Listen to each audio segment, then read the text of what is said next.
This is the Renaissance Men podcast, broadcasting live on YouTube and Twitch. Now please welcome your host, Stuart Garrard.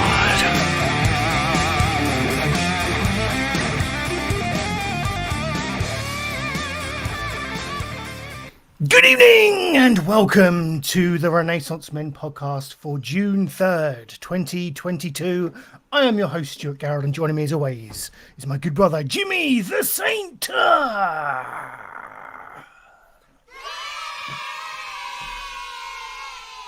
they are. I was slow off the finger, but I got there in the end. As always. Just ask him. According to Amanda. Jimmy T. Saint, how the devil are you? Stu, I'm going to tell you how I'm feeling. Not with my words, but with some music. Mm.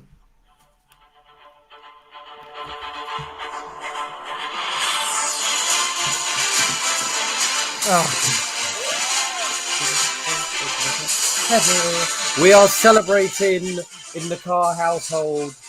We are celebrating justice for Johnny. We are celebrating and we are popping our Prosecco. And we're enjoying the pirate being free and having his name back. Holy shit. Good. The day I feared has finally come. We've got to let him blow off some steam about Amber Heard and Johnny Depp, I suppose. The weeks in the planning, Jimmy is pent up like a tantric beast, ready to explode upon you, the viewer. But we will get into that later, Jimmy. Obviously, you're excited about that. I hope you're excited to be on the show this evening. Have you had a good week, my friend? Yeah, it's been lovely. I've done lots of things, lots of work, lots of hard work as always.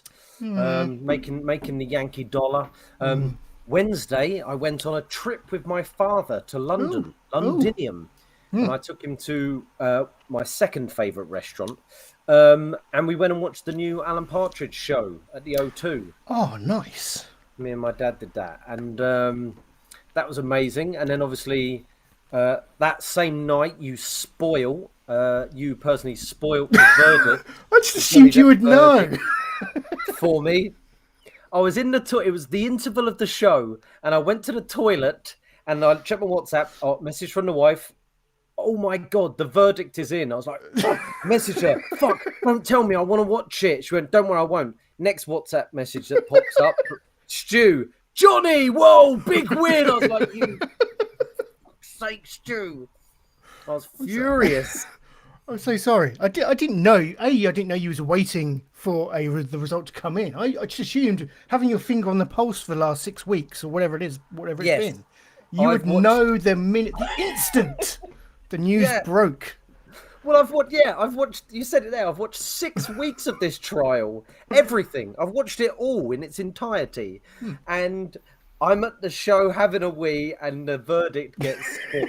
But it wasn't like it was a film. You know, the ending of the film. You didn't text me, going, "Oh my God, Darth Vader's Luke Skywalker's dad." It wasn't that bad. But yeah, so that was Wednesday. That was great. And then Bank Holiday Thursday, Friday. Obviously, we've got the Jubilee. This is our Jubilee special. God save Prince Andrew. Couldn't make it. Couldn't make it to the event because he had COVID-19. Yeah, come off it, Jesus Christ. She's a right goer. COVID-19. To be honest. Yeah, too old for Andrew, though, of course. Of course. And then, today we've just been celebrating the Jubilee. It's been a big party down the village. Kids have all been out. We all had our faces painted. It's been wonderful. It's been glorious weather, isn't it, this week? I hasten to say this week because it has been a bit wet and cold and miserable. Certainly where I've been, but more on that later. But today's been absolutely glorious, Jimmy. Yeah, beautiful. Sun's been out. Lovely, just a gentle breeze. I don't know, I'm looking over there, I'm looking out towards my window. But I took the opportunity and just stayed most of it indoors, to be honest, as one should. Yeah. As a nerd or a geek, that's where we should. That's our natural habitat, isn't it? It is, in the dark, watching Star Wars or some such show. Well, anything else, Jimmy? Any other anecdotes for me, or is that your week? Lovely to have you, by the way, No, as always. no, Well done. no. It's lovely. It's lovely to be here. No, in terms of anecdotes, no, I'm ready to just crack on with the show. As I said, the biggest anecdote I had was you ruining 6 weeks of my life Again, with sorry. one trip to the toilet. That's been done before by me. Right. My week. Amanda. Yeah. Just before you carry on, Stu, Okay, in the chat already, we've got comments in the chat already. Good evening, Rock. Rock has joined us. Salute, Rock. I just want to say, give a shout out to Rock. Go check out his channel. He is one of our. If you go to our YouTube channel and scroll down, you'll see affiliated channels that we recommend. Click on Rock because he has been doing a live stream to raise money for young people, or Young Lives versus Cancer. So go check that out. Go support him. Yeah, he's looking to raise. I think about £1,000. Correct me if I'm wrong, Rock, in the chat. But yeah, and please feel free to post your link in the chat, Rock. Yeah, it's a very worthy cause. Very worthy cause. Go check him out. He's a podcasting legend. Love the man. Welcome to Roggy and Colin Doolan. Stalwarts these days, aren't they? I would say. Yeah, absolutely. Stalwarts. Welcome, Colin. Welcome, Roggy. My week. Well, I've been on holiday this week. I've had a week off work. It's been glorious. Me, the wife, Benjamin, and the in-laws went up to Cleethorpes, up kind of Lincolnshire way. Lovely trip, lovely drive up through the Lincolnshire wolds and kind of up through Kings Lynn and stuff like that. Down, kind of up the east coast a little bit, and it was okay. It did have its high points, but there were some low points. Being that we had no internet, so I was kind of in a black hole of connectivity all week. Oh, that must have hurt, Stu, for you especially. Yeah, still had time to ruin to send enough data to ruin your week. So that yeah. Even though you had no fucking internet, you still sent me the results of the Johnny Depp trial. Yep, snuck through. So no internet. The weather was lousy for the first part of the week. The customer service at the Haven Resort we were at wasn't the best, and it was half term, so I was absolutely heaving. So heaving at Haven. Apart from all that, it was glorious. But no, it was okay. As I said to Jimmy before we went on air, sometimes it's just nice to have a change of scenery, look at different four walls. No windows. It's nice to get stressed somewhere else rather than at home. Indeed, yeah. I quite agree. Very thin walls though, so I could hear both my mother-in-law snoring and Amanda and Benjamin. Everyone, I could hear them snoring. And Amanda next door with other people having fun whilst I tried to sleep. Because bless him, Benji was a little bit on edge for the whole week. Bless him, he was in a different environment, and he's a very nervy boy. So Amanda pretty much had to sleep with him most every night. So I was hearing them in the other room, then the mother-in-law. So it was a whole thing, a whole ordeal. You could also, I would explain it as being mundane to be perfectly honest. It doesn't sound mundane though, because you like mundane. That sounds like there was too much going on for it to be mundane. That is very true. Yeah, that's very true. Some shout outs here for your muscles from Roggy. Yeah, I quite agree. You've got such big muscles. Yeah. Yeah. Look over there. Yeah, there we go. So apart from that, it's been a good week. I've ordered the Lego Optimus Prime that released on June 1st, so I've got that coming. That'll be exciting, and we'll get some content up on the channel. Yeah, that looks pretty sweet, that set. So it's been payday, so I immediately spunked all my funds on Lego. So there we go. Yeah, but apart from that, I'm here, and I'm looking forward to a cracking show with you, Jimmy. So me too, buddy. If you are here for the first time, please do give us a like and a subscribe. It very much helps the show. And just on subscriptions, I think we've got 5 new subs over the week and another 1.5K video view. So there's some good numbers from this week. Yeah, happy days. But with all that being said, Jimmy, as always, we've got a question from the lovely viewers and listeners. And it is that time of the week, for them to ask us anything.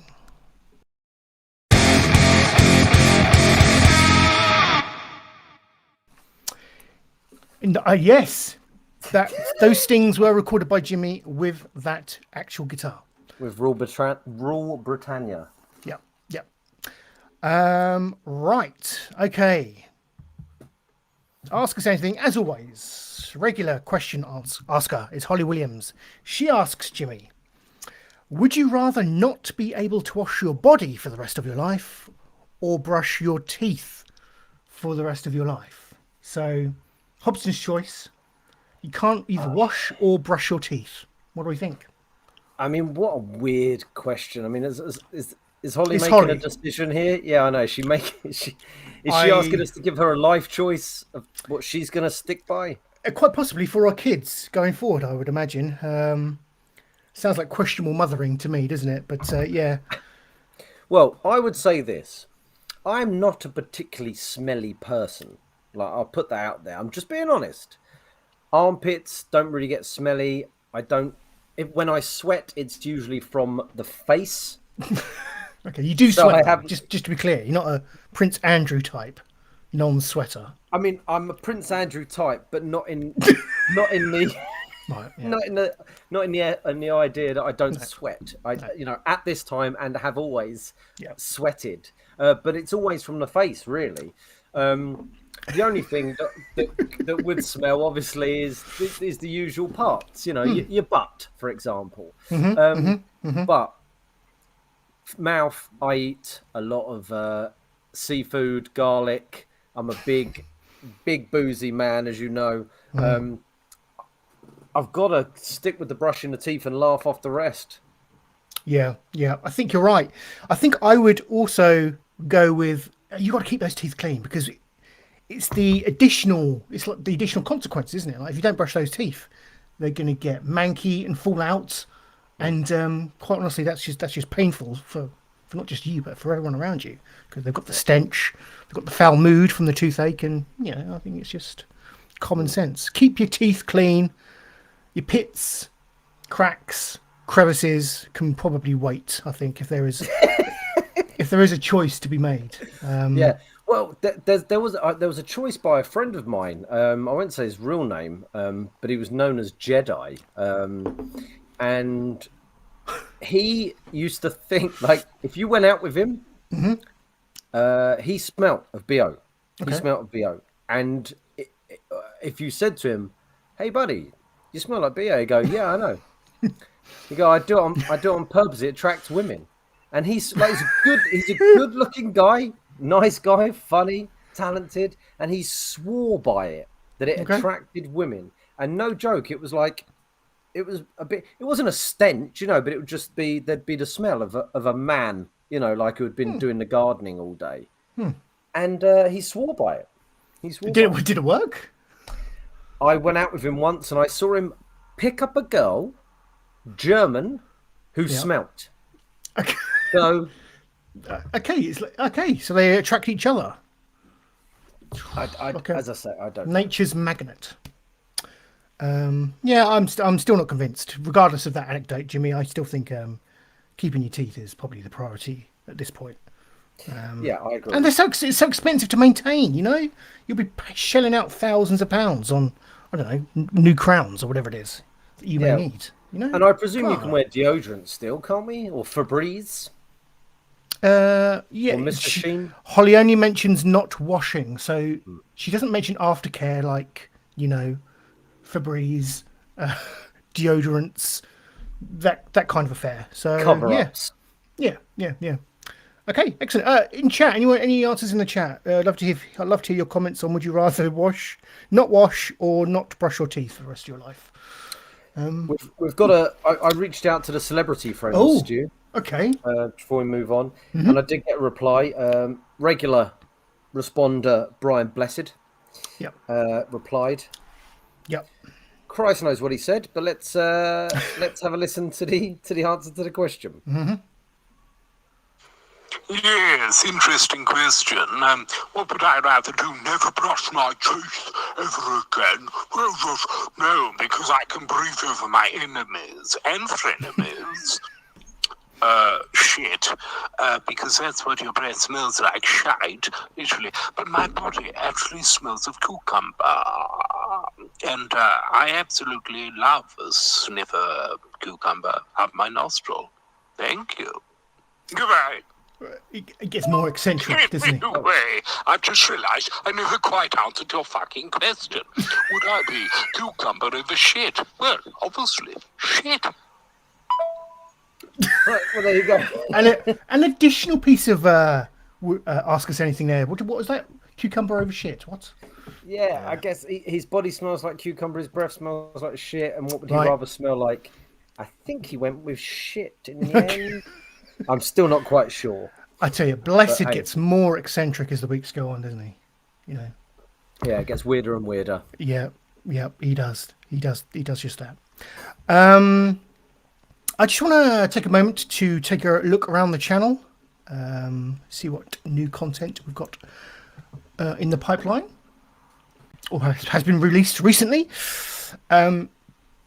I just wanted to highlight a couple of Lego live builds that I did prior to going on holiday.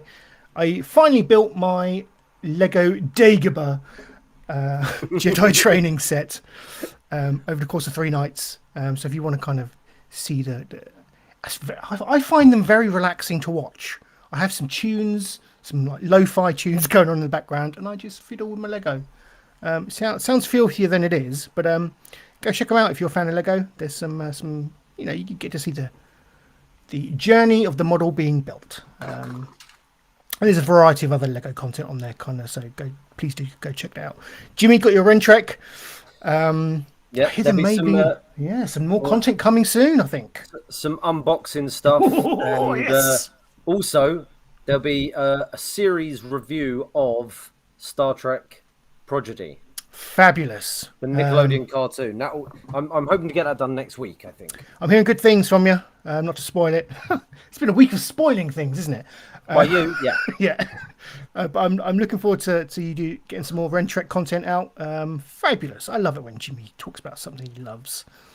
Solid Gold, these are highlights from the show that we just edit out into bite-sized chunks. We had celebrity animal lookalikes last week. Particular favourite of mine is the Michael Balls Up. That's been our best golden nugget for me so far.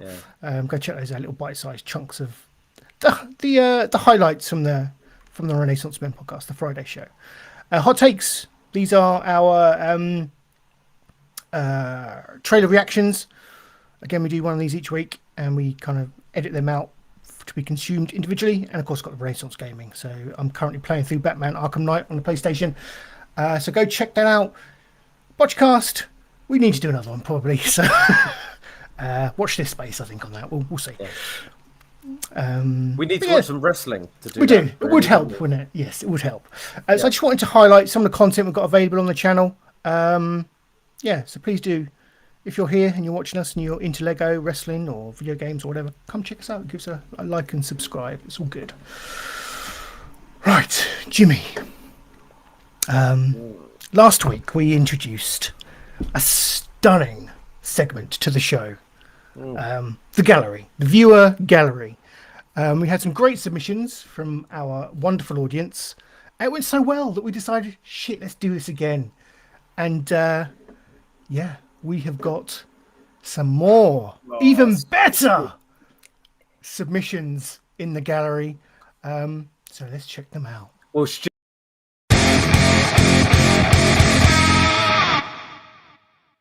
I'm sorry. Cut you off in your prime. So sorry. Just before you crack on, I did just send you. Oh, have you? Oh, yes. Okay. A late, and I'll feel while you get it ready. A late entrant. They were just in time, so they made the cutoff. Okay. This was a late entrant from current reigning, undisputed, universal champion of the gallery, Colin Doolan. Are these all won his? Last week. They're all his, so just pick the best one. What?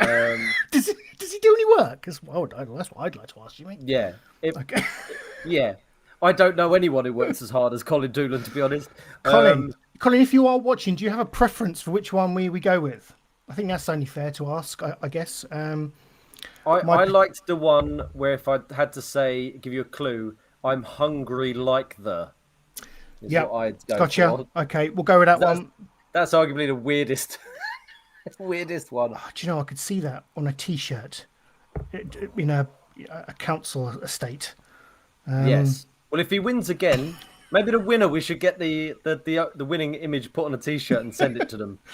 Right. Okay.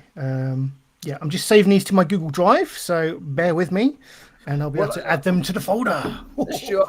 Yeah, do it, buddy, because we got. I mean, last week we had some lovely stuff. We had some lovely stuff put in, but this week, we got professional work, didn't we? It was like a lot of Banksies. It was. It's like it was like getting just but Banksies that we knew and didn't hide in the shadows like a rat. Or a child we didn't want to know. Oh. Yeah. Okay, so I'm just downloading now. This isn't going as quickly as I would hope, but okay. No, it's fine. It's fine. Stu, whilst you do that, I'll play some music just to keep us in the mood for why we're here to celebrate today.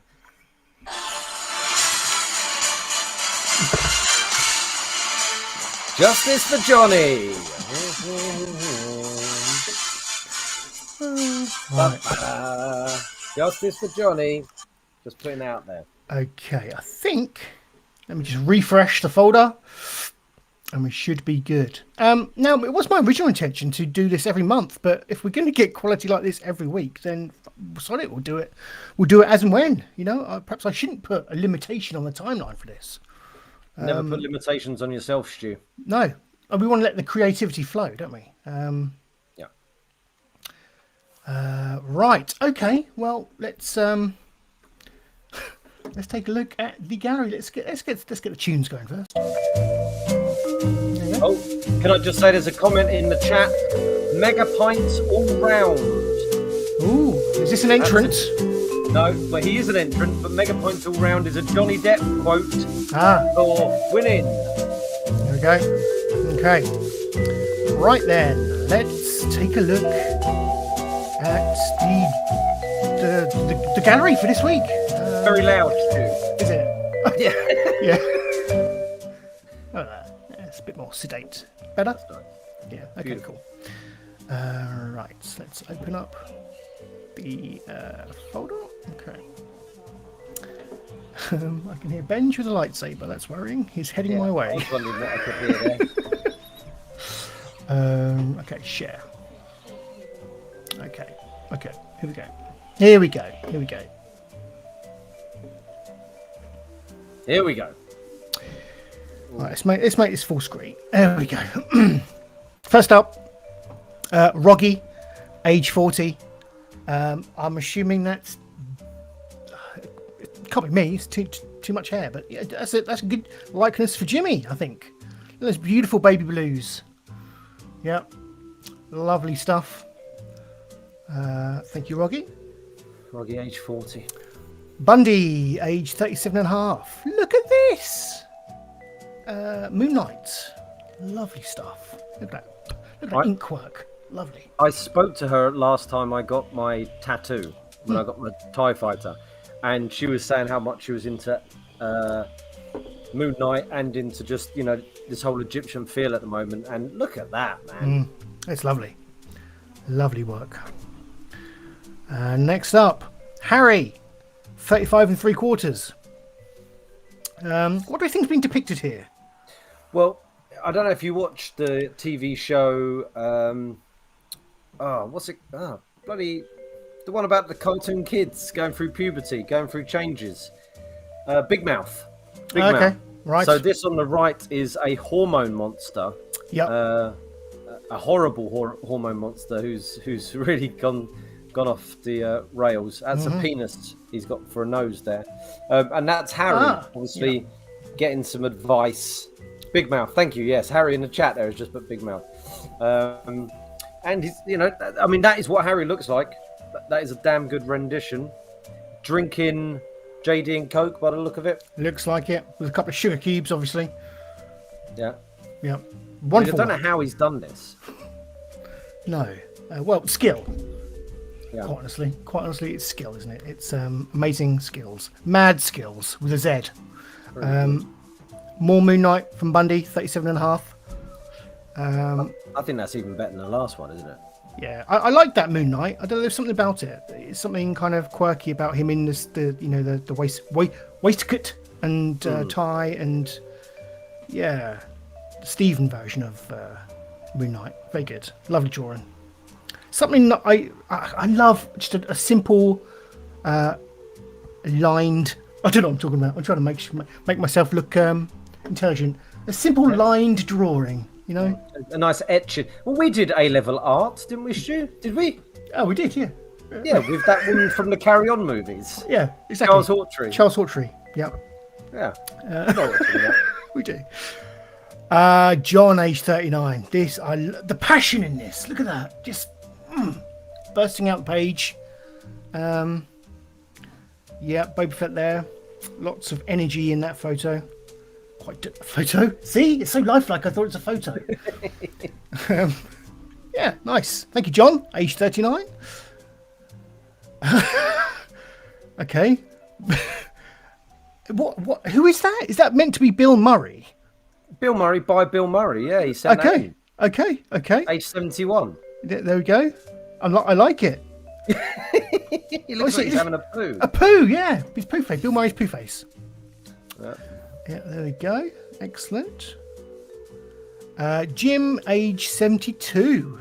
I like that. I like nice, that. Yeah, that is a lovely Pennywise. Evil eyes. Look at that. Look deep into his soul. Next up, Vicky, age 37. What is that? An oyster catcher or something? What is that? That's a lovely bird. Yeah, that's nice, isn't it? It's nice, that. Yeah, naturalistic. Again, simple pencil drawing. Mwah! Exquisite. Pencil on parchment. Yeah. Beautiful pencil on parchment. Shading and her name and age there. Lovely stuff. Lovely shading as well. Lovely shading. Some is it gradient? A nice bit of gradient in there. I don't know. Yeah. Cross hatching? No, there's no cross hatching, is there? Oh, there's a bit there, mate. Yep, there is a bit on the belly. Is there some fucking cross hatching? Jesus. Bit on the belly. Did that as well. Fred, age 37. I think that is talking about how he feels as a man. It looks like a crush test dummy. Yep. But it also looks like, you know, in like art books, they tell you how to start drawing a human, like, or anything. They say, just start with some basic shapes. Yes. It's like he started, but couldn't be bothered to finish. Yeah, that's how far Fred got in the book. He can do that brilliantly, but beyond that, beyond page 2, he was out. Yeah. Thanks, Fred. Lovely Oscar, age 3. What we got here then, Jimmy? This is called My Family and Other Animals. No, I don't know. He did this and insisted on it coming in the gallery. Not as much as I said no. He insisted. Is this a protest piece then? It does have that energy about it. Yeah, well, he protests about everything every day. So yeah, it's anger. Do you remember in the show Spaced? Where he'd go, "What do you paint then?" He'd be like, "Pain, anger, revenge." That's basically what Oscar's done there, I think. I'm pretty sure if you squint, I'm pretty sure he's scrawled "help" in there. I was going to say, P. "Fuck you, Dad." No, HELP. Yep, it's a cry for help. It's got to be. Evie, 5 years old, has drawn this. This is a beautiful piece. Yeah. That kind of looks like Pikachu. It's a tiger, that. Okay, tiger. Is this Evie herself? Is it a self-portrait? No, that's Fred, actually. Okay. It's Fred. Okay. Spiders. Yeah. Love heart. Brilliant. And a rainbow portal. Yeah, some sort of thing. Yeah. Yep. Trying to go to I don't know, a nicer world, maybe. Another cry for help, perhaps. Yeah. Poor Evie. A few comments in the comments. Do we? Section. Roche Fox says, "Yay, Bundy for the win." Yeah. Ari Boy Tattoo, that's an amazing fet. And Johnson Scale Model Maker. Yes, thanks guys. This is like Heartbeat. Well, that's what we were going for, wasn't it, Jimmy? Really? Yeah, well, it's like Heartbeat, but it's But with better. a twist on it. Yeah, better. Better. The Lion, drawn by Salad, aged 38 years, 11 months and 2 days. Salad. There's a alternative meaning I'm seeing here. Stu, I think he's done us there, isn't he? He's put this in saying it's a lion, but it's not, is it? No, that's shocking. It's a member. No room for that filth on this show. Next up, Bill 40, an amazing piece. Dare I say this? Has this been copied from DeviantArt? Someone's clear. Have we defrauded someone out of this? Is this a true picture by Bill? I think we're going to get a strike because that is no. I know Bill. I mean, he can barely write his name. Let alone, I mean, he has done there, but let alone draw that. He's struggled, didn't he? Well, whoever did do this is an amazing piece of work. Yeah, they may win. And this was Mr. Doolan's, wasn't it? Age 38 and 3/4. Yeah, Colin, 38 and 3/4. Hungry like the wolf. Like I say, you could see that on a black T-shirt being sold in a marketplace in and around a council estate. Yeah, I'm loving it. And that is this week's entrance. Fabulous stuff. Round of applause. Thank you, everyone. Thank you. But we need to decide a winner, Jimmy. Yeah, it's tough because obviously last week we had mid, didn't we? An unbiased opinion, giving scores, and then eventually a winner. How do we do this? I hadn't really considered how we do this. Well, let's go through them one at a time and say whether they could win or not. Okay. Yes, for me. Okay, go. That's a possible win. Wolf. Okay. Complete fabrication lie. Yeah. I don't like how we've been diddled. No one likes a diddler. No, I think we scratch it off. Salad's out. Yeah. Oh. Yeah, I think we have to give Evie and both Oscar. Not Oscar, but Evie for sure. Okay. Okay. Clearly, we know who your favourite child is. Okay, so we'll go with Evie and not Oscar. Okay, so Evie's in. Evie's Oscar, in. Doolan's in. No, because it's clearly unfinished for me. Yeah, it's unfinished. Yes, for me. Yeah, it's the natural beauty. Yeah. I like it, but it's not up there with the bird. No. The bird's the. Sorry, Jim, you're out. I don't worry. I don't know. There's a certain egotism about him drawing himself. So on the toilet. Yeah. Yeah. So he's for me, he's out. Yeah. I do like the energy in Boba Fett. I'm keeping him in. Okay. And I think we've got to go with one of Bundy's. Yeah, I like that one a lot. We'll go with that one. We haven't really eliminated many. No. I like Harry's, yeah. But it's for me that it's not as good as Bundy's or John's or Vicky's. Okay. So, and that's just the other Bundy. So we're going with this Bundy, Boba Fett by John, The Bird by Vicky, Evie's stuff, and The Wolf. I'm hungry like the wolf. What do we think? Initial thoughts? I'll be honest, I'm torn between John Simmons Scale Model Maker and Bundy. Yeah. Okay, I'm happy to narrow it down to those two. So we've got Boba Fett versus Bundy. Chat. Give us your thoughts. I think we've got Bundy's in the chat, so we immediately need to dismiss everything they say. Alex is saying Freddie to win. Yeah. Oh, he's not in it though, is he? So no, he's out. He's out. But we did have a worrying comment from Harry Boy Tattoo. Follows to Bundy, she is fired. Yeah. So that may be why we have to go with John. Yeah. Because otherwise we can't be responsible I like for it. Bundy losing her job. Purely on health and safety reasons, we're going with John, age 39, and his marvellous Boba Fett. Thank you, John. Bravo, sir. Yeah, well done. I'm so sorry to anyone. None of you are losers. You're all winners. 'Cause All you winners. let it go. Exactly. Thank you, everyone, for taking part in that. If we get enough next week, we'll do it again. Check the comments, Stu. It's kicked off. Yeah, okay. Yeah. Yeah. Oh, we've got an Amber and Johnny situation happening. Yeah, we have. Yeah. Okay. Let's move on quickly. Thank you. No, in all seriousness, thank you everyone for who submitted their pictures. I love doing this. It's great fun, and so many talented artistic people. Yeah. So thank you so much. It's been an absolute pleasure. Maybe Stu, we should. Yes.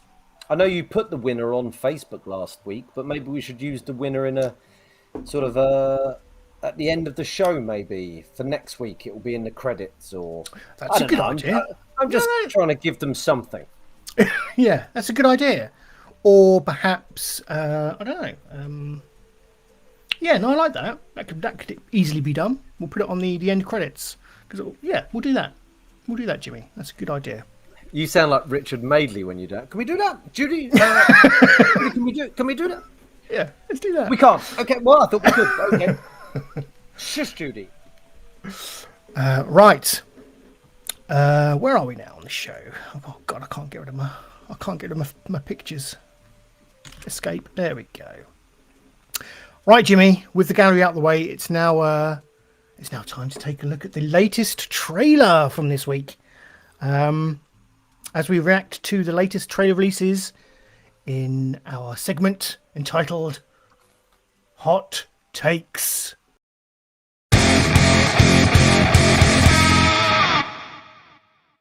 Here we are! Welcome to Hot Takes, the segment of the show where we react to the latest, I won't say greatest, certainly the latest trailers that are released. Just so you know, the heartbeat music's still playing. Is it? Oh, yes, it is. I like it. Yeah, there we go. Jimmy, it was slim pickings this week. We didn't have like a Marvel or a Star Wars trailer to react to or anything Lucasfilm related. But it is Disney related. We are going to look at, and I haven't seen this myself. We're going to look at the trailer for the Pinocchio film. So this is Disney's latest live action remake. Didn't they do a Pinocchio a little while back? They haven't done one. No, they've done what? Cinderella, Jungle Book, Dumbo. Dumbo. I'm thinking of Dumbo. Which is probably what you're thinking of, yeah. There's not many of them, but obviously they're working their way through their entire back catalogue. But now we're up to Pinocchio, and it's starring Tom Hanks as Geppetto. Is it Geppetto? Geppetto, yeah. The Bollywood version. Yeah, the famous Woodworks, whatever. Tom Hanks is in it. Tom Hanks. Yeah, your mileage may vary with Tom Hanks. I'm not a particular fan myself. Some of his stuff I like. Yeah, he's done some iconic films, obviously big, and Forrest Gump and such, and he's had some immense roles. But I don't know. He feels like he's drifted into corny territory as his career has gone on. Would you share that opinion or not? I'm starting to go off him because I think he's too nice now. Okay. Now, like I've always really liked Tom Hanks, and now we're in a world where it's all a bit weird. I think he's too bloody nice. And I found something the other day which I'd never heard of before, where one of his sons, not the actor, not Colin Hanks, I think he's got another Hanks which no one talks about, Zeppo Hanks, I think he's called. And he was walking down the red carpet and did this weird Jamaican accent in an interview and got absolutely pied for it. And I watched a whole interview with him, and he talks about how Tom and his mum were like, if he got caught doing weed, they'd go mental and send him off to, church camp and stuff. And was a really weird sort of little insight into the Hanks world, and I started to go, well, maybe I don't like Tom Hanks. Well, that's a strange story. I feel we need to find this clip. To be fair, We can easily do that. Shabba Hanks, another variation. Yep, like it. Right, so we've got the Pinocchio trailer. It's coming out this year, apparently. First I've seen of it, and should we do it? Go for it. I'm excited. I feel like I need a gin in hand whilst I watch You this. do, Stu. I love wooden sex dolls. So what's not to like about Pinocchio? Indeed. Right, let's play this and let's react in real time.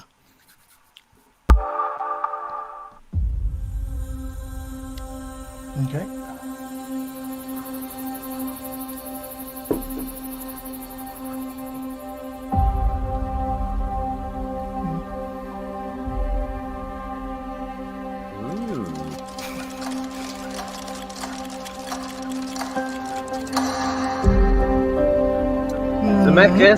Zemeckis, Back to the Future.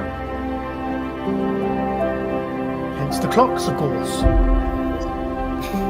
Tom Hanks, I like him. Shabba Hanks. There he is. Oh dear.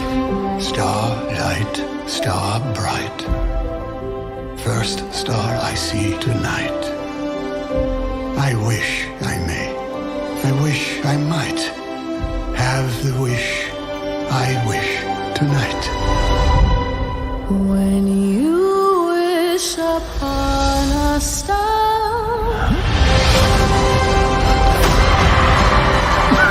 Yeah, Ramps!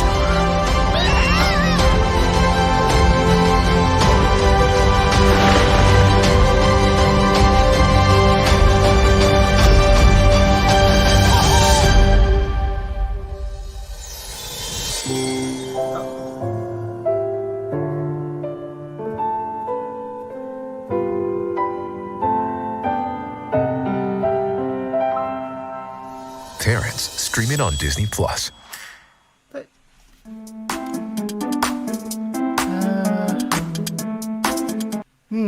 Did they not show us Pinocchio? No, left that tease, haven't they? You got a bit of him, you got a bit of his leg, showing a bit of knee. Like they did in the past porn. To me that looked bad, man. It looked bad. Yeah, that was a dreadful trailer, wasn't it? Like, what was we supposed to get from that? Where was the whale? Where was? Show us the good the spectacle of Pinocchio, because we've all seen Pinocchio in cartoon and know that's a scary cartoon Pinocchio, isn't it? When he gets turned into a donkey. Spoilers. He starts turning into a donkey, and the other kids are turned into donkeys, and they're taken by the fox and I don't know, whatever the other animal is. That's quite a scary thing. And he gets eaten by a whale. He's in the belly of the whale, and that's quite scary as well. The animation on Pinocchio is quite violent and dramatic, isn't it? And that was wet and weak and soppy and Hanks looked weird. He looked that. I don't know, that makeup just looked really. Not. I know it's a fairy tale, but you want it to be grounded in some kind of realism, and I don't know. It looked stuck on. It really looked false. And I know that's not a deal breaker, but it feels like they've put no effort into it. Well, his performance seemed false and stuck on as well. Like he looked like he was in a panto or something. Yeah, it was overly. When you say wet, I think that's a really good expression to use. It was a bit, just a bit over emotional and hammy. Yeah, isn't it? That's how it felt to me.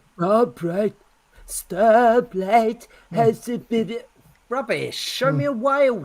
Like, do you remember Life of Pi, the trailer for that? I only watched Life of Pi the other day, didn't I? And I bloody loved it. But what really got me was the trailer with all that neon light of the sea and where the whale jumps over, similar to Free Willy, where the whale jumps over the boy. Where was the whale? It looked like they just thought, we can't be bothered. Let's just get it out, and what will be will be. Let's just, we can't be asked. Yeah. Felt like one of Freddy's drawings, to be honest. Just unfinished. Unfinished. Yeah, that was a badly put together, boring trailer. Not happy with that. And also, I agree with you. I'm not happy with Tom Hanks as Geppetto. I think I would have wanted Stanley Tucci. He's my pick. Oh, that's a good. Yes, that is a good shout. Yep. Why? Why would that be such a good fit? Well, I don't know. It just feels like he's more of a tinkerer than Tom Hanks, and not in like a Kevin Spacey way. I mean, a tinkerer of toys. No. Yeah. Yeah, alleged. Well, I mean, I've got friends that wouldn't say alleged, but alleged. He's more of, I don't know. He seems like it'd work better with his hands. So like Kevin Spacey. Yeah, exactly. And let's start a hashtag recast Tom Hanks in the Pinocchio movie. Yeah, petition. I like it. Yeah, not for me. Have you watched any of those other live action remakes? Do you know what, Stu? I don't think I have. I watched a lot of the Aladdin with old happy slapper Will Smith. Yeah. And I quite enjoyed parts of it. Didn't watch Lion King. Didn't watch Dumbo. I would watch Dumbo, but there are sort of the weird thing about them is my kids are not too young for them, but they don't want to watch them. No, I think they'd rather watch the cartoon versions. They'd rather watch the cartoon or a Pixar animated movie. And for me and my missus, we're not desperate to watch these things because we grew up loving the originals and we'd rather watch something come out now like Stranger Things or whatever. Like, it does beg the question: who are they made for? Kids probably would rather watch the colourful, shorter, like non-wet versions. Adults. I was going to say the colour purple. We'd rather watch the colour purple by Steven Spielberg about slavery. And yeah, but I don't know. It feels like they're kind of unsure of. They feel unnecessary. Yes. I think is what I would say. Yes. Totally unnecessary. When you got the original classics there, why do we need Tom Hanks in a white curly cotton wool wig? I've had a mare, Stu. I've got my hat caught in oh dear. No, I'm with you there, man. Who's that for? Why do we need this? We do not need this. Exactly. So there we go. They were our thoughts on the upcoming Pinocchio remake by Disney. We're saying Pinocchio no. Indeed we are. Thank you, Jimmy. There we go. That was Hot Takes. Right. Next up on the agenda, it is that time where we take a look back at the week in Geek.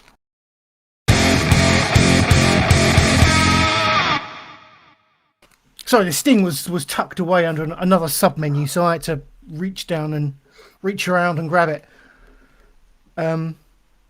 The Week in Geek, Jimmy. Let's plough our way through some of the more prominent news stories from this week, and it is the time that I've come to dread. Are we there? Where I need to kind of just let you blow forth with your Johnny Depp versus Amber Heard trial reaction, critique. I don't know. Reporting live from the scene. Yes. Okay. As someone who has not paid much attention to it and feels that perhaps the press portrayal of Amber Heard could be quite dangerous and may stop other women who may or may not be suffering abuse from coming forward. I want you to kind of put my mind at ease. Has the right decision been made in the court? And am I reading too much into what the press is saying, or are the press kind of? I don't know. What are your thoughts on the kind of the press presentation of the trial and the aftermath? I guess is what I want to ask you. So, as you know, I've watched this from the beginning. Yes. Me and the wife. me and the wife. So a balanced view. My wife is a massive lefty, very woke, very not very woke, but very up on abuse, women's women's movements, all of that stuff. She's very in that. And as you know, I try to be involved in that, but there's differences in how we look at things, me and the wife, very, very different. And on this, we're in complete alignment. We've watched this entire trial, 6 weeks. We've watched it all, honestly, no joke. We've watched every deposition. We've watched every fucking person on the stand. What are they called? Witness. You know, everyone who's been on the stand, we've watched it all. Every specialist, we've watched it all. We've also watched reactions from people. We've watched lawyers breaking things down. We've watched people who have had who have been we say SA on YouTube because you can get strikes against you if you use the word sexually abused, but actually we're too small for that. Women who have been sexually abused, we've watched them reacting to things to the trial. My wife has followed lots of women's groups who have commented on it, and I would 100% say that the right verdict has been made. It has been really obvious throughout this whole thing that Amber Heard is someone who has hit Johnny Depp countless times, and there is no evidence whatsoever that he ever touched her. None whatsoever. There is no... There was loads of audio recordings, Stu. Did you hear any of the audio recordings? I saw a few brief clips of the audio stuff and the photographs that she'd taken of like her bruised face and some like clandestine videos she'd taken of Johnny Depp, which I thought was a bit odd. But so the video she did of Johnny Depp, she leaked to TMZ and then went on stand and said, I don't know how TMZ got it. And then one of the employees from TMZ who didn't work there anymore came on the stand and said, we got that video and we were able to publish it and put it out within 15 minutes of receiving that, and the only way we're allowed to do it is if we own the copyright of it, and we only ever get the copyright if we've been sent it from the source. Right. So he couldn't legally say Amber Heard sent us this video, but that's the only way they would have been able to do as good as right. Okay. The bruises on her face have never been attributed to Depp. There is changes in the way the picture was brought out. She put two pictures into evidence from different for like I got hit, and was like, these are two different pictures. One of them you can see a bruise or a red mark on her cheek more than you can on another one, and they're the same picture, just with like the contrast turned up. And she had submitted them as evidence for two different pictures. She also put in two different pictures, or two of the same picture, about two incidents a year apart. So the problem is she lied so much on the stand. And if someone lies a lot on the stand, why would you believe anything they say on the stand? That's a big deal. If you lie a few times and it's obvious, because there's literal lies there, why would you be telling the truth about anything? So that's one thing. The second thing is that there's never any evidence that Johnny ever touched her. But there's plenty of audio footage. Footage? It's not footage, is it? But audio evidence of Amber saying, I didn't punch you, Johnny. I just hit you. I didn't deck you. I just hit you. I'm sorry if I didn't hit you right. He's like, don't tell me what it's like to get punched in the face. And she's like, oh, I didn't punch you. I just hit you. I'm sorry. And you're like, yeah, she hit him. And then she'll go on the stand and say, I never hit him. All right, I only hit him once. And that's when he tried to push my sister down the stairs. And then her sister came on and said, yeah, he was hitting me and my sister at the top of the stairs. But then the woman who Amber's sister lived with said after that incident, the sister came up to hers and went, my God, Amber just nearly fucking killed me. She nearly pushed me down the stairs. And Johnny was round the next day checking on her, going, are you okay? So there's loads of testimonies from many people saying all of her stuff that she said is bullshit. All of her friends that back in the trial in London, in the UK, who said, there was all this bad stuff happened, never said that they saw violence, but said that he wrecked the house and he wrecked these penthouses.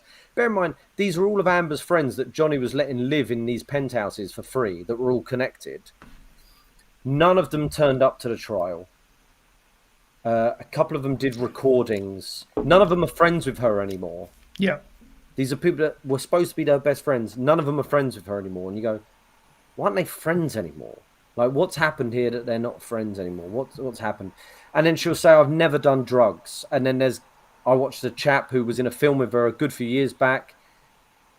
No reason to lie. He's given up acting. And he went, yeah, we were doing... She introduced me to cocaine when I started it. So there's just so many lies, no evidence that he ever hit her, and plenty of evidence that she hit him. So ultimately, yes, I think the right decision was made. Also, I've been following a group of people who have been following the trial as well, two of which are women who were sexually abused. One is from, I think she's from Manchester. The other girl was Canadian. And when the verdict was announced, they were both in tears. So happy that this woman had been called out for her abuse. So if you watch people on YouTube following this, and no joke, like I've always watched the mainstream media and gone, well, that's the news. But when you actually start watching the actual coverage of the entire court, people actually talking about it, actual witnesses who know her, it's absolute bullshit what the mainstream media do. I think CNN's headline was Amber and Johnny both asked to pay damages to each other. And it's like, no, Johnny fucking won this. Like, he's recovered his name. Like, he was thrown out of Hollywood for being labelled a abuser of women. A wife beater. Wife beater was the term the Sun used, wasn't it? Yeah. Which led to the trial in this country. Yeah. And because of this, if anyone has watched it, because loads of people are commenting who haven't watched it. That's my fear. Yes, that's my, yeah. Loads. I said to my mum, I said, "Oh, Johnny won." She went, "I don't know. To me, it seems like they're both bad, but I haven't watched any of it." And I will just watch a couple of clips. It's not hard to watch a couple of clips and see. Yes, he was a drug addict. Yes, he was an alcoholic. It wasn't easy to live with because he'd turn up to things late, and he's an old drunk, like a fucking rock star. Like living with one of the Rolling Stones or whatever. It's not easy to live with that.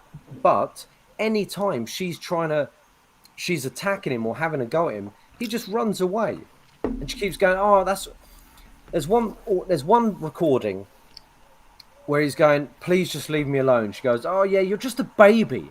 You're just a fucking baby running away. You just run away from the fight, not the fight, the argument. You just run." He's like, "Because I don't want it. I don't want it to escalate. Just please let me go away. You're such a baby."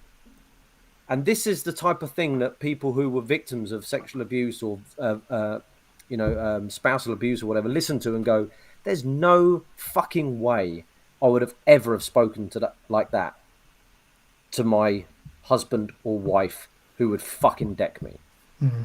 You've only got to listen to it to hear that there's just no way would you speak to someone like that who you were scared of. The way she spoke to him, she cheated on him with James Franco, Elon Musk. It's obvious. I mean, if you can show anything, Stu, on this stream now, it's the bit where she's talking about how she donated $7 million to these charities. So to give you the long and the short, when they got, if you can find it, just put like Vasquez, Amber Heard, 7 million charities or whatever. But I'll just fill you in. When Amber got divorced from Johnny, She wanted, money, and and it came down to, I'll give you $7 million. They were only married for about 18 months or something. I'll give you $7 million. And then she went on TV and went, I don't want any of the money. It was never about money. I'm going to donate all of it to charity. 3.5 million this way, 3.5 million to another charity, right? I will donate it all.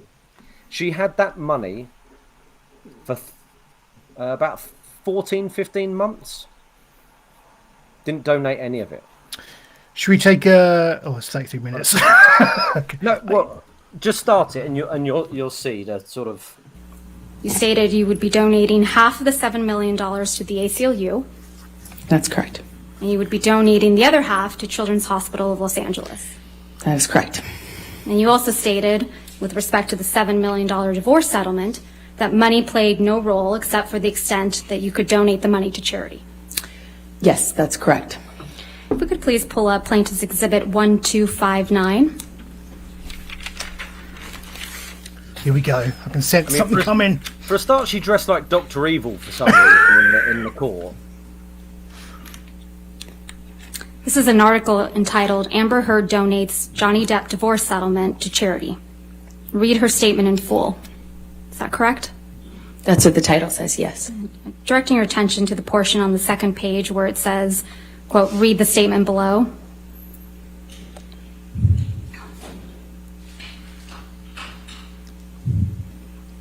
Is that the statement you released, Ms. Heard? That is correct. Your Honor, I move to admit the statement and the article as redacted. Objection, hearsay. It's her statement. This is not her statement. She just testified, Your Honor, that it's her statement. May I see the full? Everything else is redacted. So skip on a little bit, Stu. Okay, then I have no objection. All right, 1259 in. Hold on. There's nothing inaccurate in the statement. Not that I recognize, no. Mr. Depp donated $100,000 of the divorce settlement directly to the ACLU. Is that right?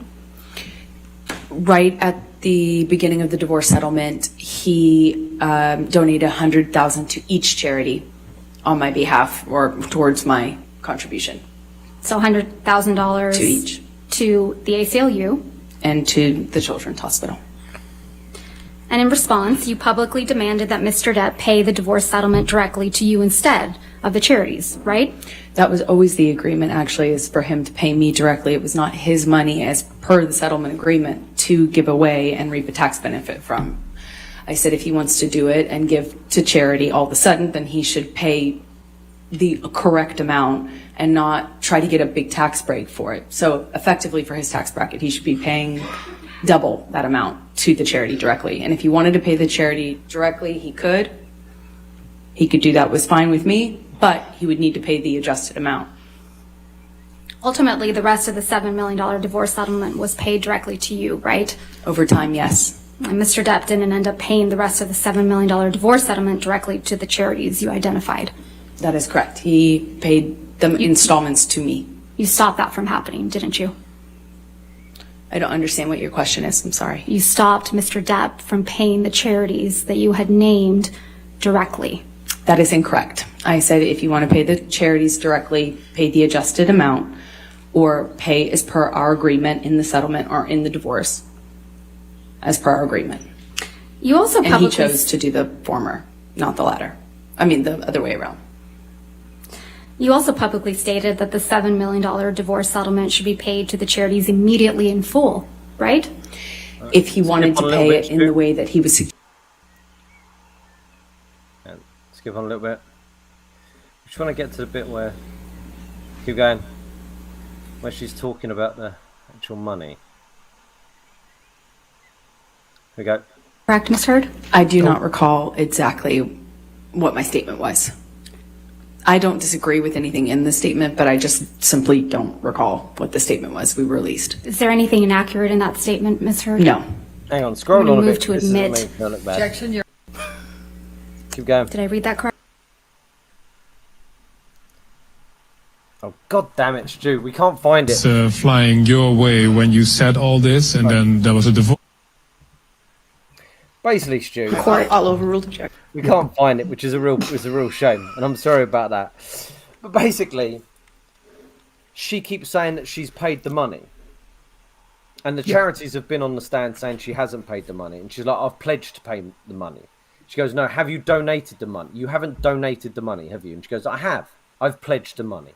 She goes, "No, you haven't donated the money, though, have you?" And she goes, "Yes, I've pledged." And goes, "No, listen to the words I'm using. You have not donated the money." She goes, oh, "Pledge and donation are, interchangeable." She goes, "I've been sued, so I haven't got the money." But she had the money for ages. So again, the trial isn't did she pay the money or not. But there's all these things where she goes on television shows and goes, "Yeah, I donated 7 million because it was not about the money." And she didn't. So there's so much shit on her. There's so many lies upon lies upon lies. So much audio evidence. So many witnesses who say they've seen her, be the aggressor with Johnny. At one point she said, "We went to this caravan park." Was it mundane? Yes.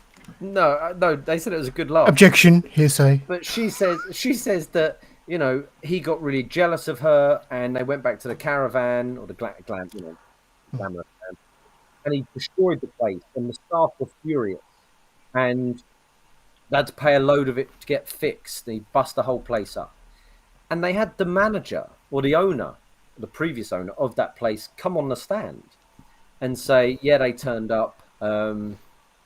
To be honest, Amber was being very harsh towards Johnny. She seemed the one that was giving him shit. He was just chilled out, having a time.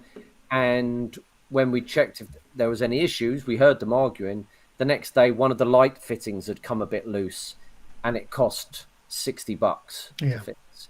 And then the next day, when she was on the stand again, she went, "I've never seen that man before in my life. I don't know who that is." And they're like, "Well, he owned the place." She go, "People just come out of the woodwork to protect Johnny." But they wouldn't have checked his credentials. They wouldn't have checked if he didn't own the place or not. So just everyone was lying except for her. So do you think this has done any? And my fear is, the way the trial has been presented in the media, throughout as the trial's going on, and both the aftermath and kind of some of the mudslinging that's been going on between the two. Do you think in any way it would deter anyone from bringing someone to justice, or someone who's suffering from spousal abuse, domestic abuse, whatever you want to call it? Has this done any harm to anyone wanting to come forward? Because I fear that it might have done. So what I have seen is that her lawyer, who we all felt a bit sorry for, the woman, because she was, she fucked up a lot, is going on TV shows now saying this has set women back, right? And they can't come out because they've been abused. Now, if it was Johnny has to prove that he never abused her, end of, that's a different story. But this is Johnny has proved he's been abused. So he's the one who's been abused. He's the one who had the top of his finger cut off by her throwing a vodka bottle at him and smashing the top of his finger off. He's the one who's had cigarettes put out on his face. He's the one who's been punched. Many men suffer from domestic abuse. Many men suffer from domestic abuse and don't say shit. And as I say, from the amount of women and men that I have seen online and in interviews and on YouTube, say this is a win for us, because it's not that, oh, he just didn't abuse her. He's the one who was abused. So it doesn't matter if it's a man or a woman. It doesn't matter. He was physically abused by this woman. Physically, emotionally used up. Like, she did it. And that's what's come out in this. So, as I said, two of the women that I've been watching on YouTube cried their eyeballs out when when it was ruled like this, because they were saying we are survivors of domestic abuse, and this is a win for us, because the actual person who was abused, the abuser has been punished suitably. That's interesting to get, someone with that viewpoint and them coming out with those types of comments. I wouldn't say it. Like I can imagine what that's like. But as I say, I've been with my wife, who thank God hasn't been either, but she's, can understand women better than I can, and we've been following these people who have been abused. 4.5 million people, have signed this petition to get Amber out of the next Aquaman movie, and yeah, there's been a lot of shit thrown away, and it shouldn't be. It's like, it's done now. She's lost. Don't attack the woman. Don't be as bad as as anyone. Just let it lie. But as I say,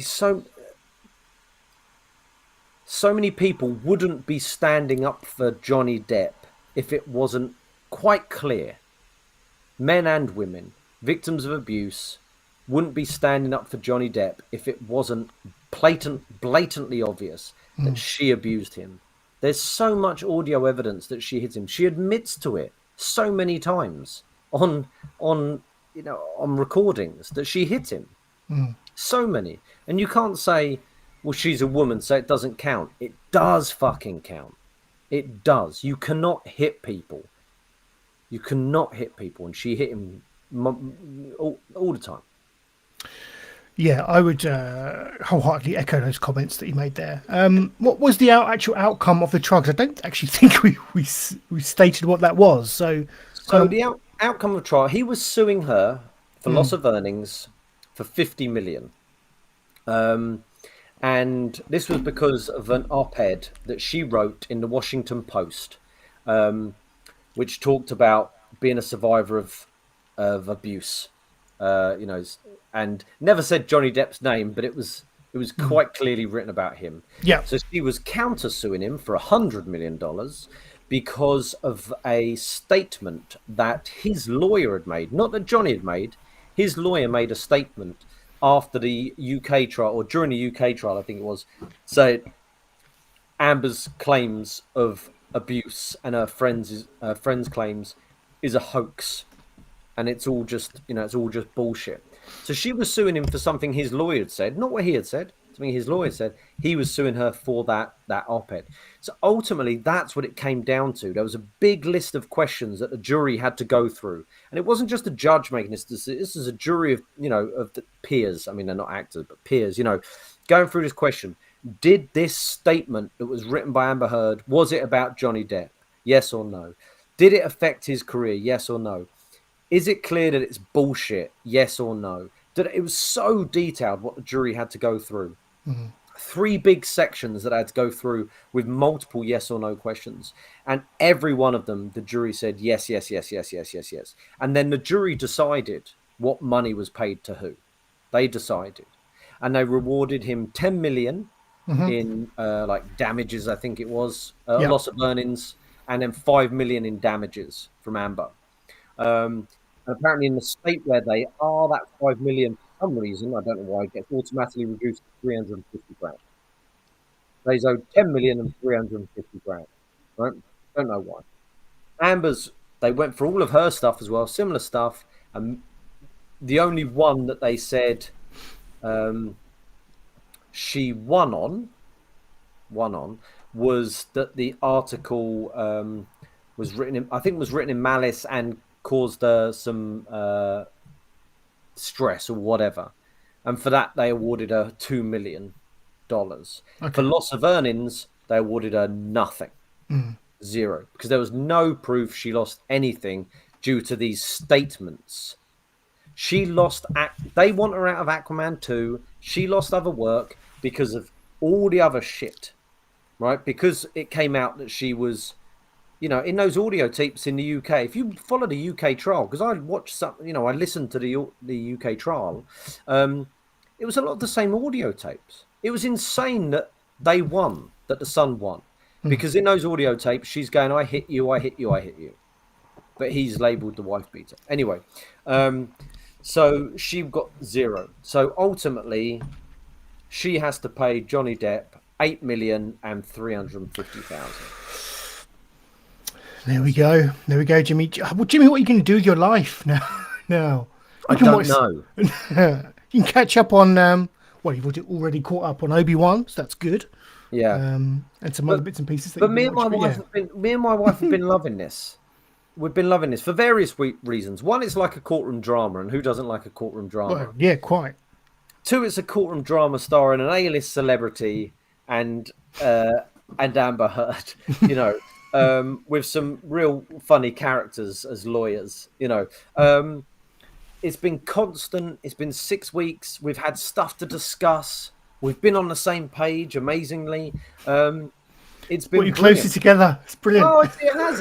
It's been really good. So now, we're on Stranger Things. We'll be all right. We'll get through it. You'll be fine. As I said, she won't pay any of that money, just so you know, Stu. Johnny won't get any of that money. And he probably won't chase it anyway. Because what is $8 million to Johnny Depp? Yeah. But he has his reputation back. It's the reputational victory, as you say, yeah. Which is probably worth more to him and his career than anything. Yeah. She won't work again, man. She won't. No one will touch her. I just hope that she isn't, overly vilified. I just, because you know what social media and the press are like, and I just hope it doesn't go too far. I'll tell you what, I agree. It's a real tricky one when you've watched it all. She's a woman who accused him of raping her with a bottle, with no proof, and didn't go to the doctors, and was like the next day on James Corden being interviewed. Many people who I've watched on YouTube who are survivors of sexual assault and sexual abuse just don't want her to do well at all now, because they say she's fucking lied. She's made this shit up. Honestly, Stu, watch some more of it. I'll send you clips, and anyone who's out there who hasn't watched any of it goes, well, they both seem bad. There's a loves to drugs and drink, and is late for birthday parties. And then there's someone who just physically and emotionally and tortures someone. They're very, very different things. They are. But yeah, to answer your question, Stu, I don't know what we'd do with our lives. I mean, I think we're going to have to start going to courts. Public galleries. Yeah. Yeah. Yeah, why not? Yeah, why not? Would you like to see UK criminal justice system televised? Well, only if it's a good one. I mean, people have been watching Judge Judy for years, haven't they? That's always been a thing. Yeah. And this is one of the reasons why it was televised. For Johnny wanted it televised so people could see. And it was important that people saw it. Because if you just read statements, if you read Amber Heard's testimony, you go, oh my God, that's terrible. If you watch her poor delivery and bad acting and her just forgetting what she said and then making something else up on the spot, you go, oh, it's bullshit. It's clearly bullshit. The memes have been quite good. The my dog trod on a bee one, whatever it was. Got stung by a bee. Yeah, whatever. And this is the thing, as bad as the world is and as bad as social media is, they wouldn't attack a woman who was actually sexually and physically abused. Some people would, but not in the millions that it's been. Do you know what I mean? Yeah, I do. Yeah. And both men and women. They're better than that. As much as they can be bad, they're better than that. Jimmy, I've got to do one hell of a hard segue into some Lego news. I don't know how we can. No, I don't. I'm just going with it. Got some Lego news for you, ladies and gentlemen. First up, Lego have recently announced a Nano Gauntlet. So this is of the kind of more display model type. They've done an Infinity Gauntlet in the past, which is obviously pretty much of a similar ilk. But obviously, this is the Tony Stark version that we get at the end of Endgame. It looks pretty cool. I haven't got the Infinity Gauntlet. I think I would prefer the Infinity Gauntlet, to be honest. But Now, this is coming out, when is this out? August 1st for $70, so probably around 70 quid. The spiel goes, capture the spirit of Marvel Studios' Avengers Endgame with the Lego Marvel Nano Gauntlet, a challenging and rewarding model making project designed with adult fans in mind. So how many pieces we got here? 675 pieces. A nice little model. So that's kind of... That is nice. You can pose the fingers. So can you get the Thanos gauntlet? You can, yeah. That was released a couple of years ago, I believe. Similar in style. You can pose the fingers. I think you can put it in the clicking position, obviously, and it looks like this one lights up. I don't think the Infinity Gauntlet actually lit up. I could be wrong, so don't quote me on that. I genuinely thought that was a middle finger it was giving there. That would be some promotional material, wouldn't it? Yeah, it's like that. Just yeah. We cover everything, don't we, Stu? Do we just? Celebrity sexual abuse to Tony Stark's middle finger. The whole gauntlet. Gambit? Gauntlet. That's a word, isn't it? It is. That's exactly what it is. It's a gauntlet. It's a fabulous pun, Jimmy. Don't put yourself down. And some interesting news that I think Midian actually brought this to my attention. And that's some potential, believe it or not, Lego price increases coming in August. I saw this come up. I'm worried. Yeah. For my bank balance. Yeah. You and me both. So this is from the brickfan.com, fabulous Lego enthusiast website. Go check it out. Well, Stu, I've got a lot of friends in the construction industry, and I know that bricks, wood, mortar, hammers, everything's going up in price. Yeah. So why would this not? Why would plastic bricks indeed not go up in price as well? Lego has announced that the prices on some Lego sets will be increased in August and September due to increased costs of raw materials and operating costs. They have not said which sets will get the price bump, but they did state that some prices on sets will not change and some will get a single-digit increase. That seems okay, unless the single-digit increase is in the far left column. While large sets will get a percentage increase. Obviously, this will affect shopping habits, and many will pull back due to inflation in other parts of the economy as well. So, yeah, it's just the way of the world, isn't it, Jimmy? Sadly, these days, it's kind of, prices are rising wherever we look. Yeah, and Lego is no stranger to that. When we were younger, older people would always talk about the price of this and the price of that. And you go, shut up, you old fuddy-duddy. Yep. This has been I think this has been the first time in my life where it's been drastic. Things go up, Space Raiders 10p to 50p or whatever, Mars Bar from 30p to 80p or even a pound. These things gradually, but this has been a real everything now has been a drastic, sudden upheaval of cash. Indeed, and when it's like petrol and electricity, those things that we use on a day-to-day basis, it's puts it into stark reality, doesn't it? And when you're starting to pay almost double for your lecky bill, it's crazy stuff, man. It's crazy stuff. Stark reality, or Tony Stark reality. Amazing. Back to the gauntlet. Wunderbar. Right, my last bit of news for you is some gaming-related news. And we had a State of Play presentation by Sony. Do you know what one of these is, Jimmy? I'm curious. No. We've probably done one on the show before, but I can't remember the phrase State of Play. Well, as a user, as an owner of a PlayStation 5, this probably would interest you. It's an occasional video series that Sony and PlayStation put out. Where they just kind of detail a lot of the upcoming video games that are set to release on the console. This one was focused around third-party partners, and it featured a lot of Capcom titles. So they're doing a Resident Evil 4 remake, which is particularly dear to my heart because Resident Evil 4 is it is my favourite game of all time. So the fact that they're doing a top-notch, state-of-the-art remake in the style of Resident Evil 2. That's nice, man. That is, I get that. For a minute, I was going to go, why would you want that? But if they released a remake of WWE, Expand your talent network with Velocity Global's contractor payment solution. Sorry, Jimmy, go on. if they released a remake of WWE, Here Comes the Pain. Yep, you'd be all over that, would you? Yeah, well, that's the best one, isn't it? That's the one we've got I on think the so. front. I think so. Yeah, that was fun. my favourite. Yeah, I never played any of the N64 versions, but no. Why can't? Oh, here we go. Yeah, I'll just play a quick snippet of the Resident Evil 4 remake. Yeah, stick the sound on. I'm good to watch. I'll do a reaction.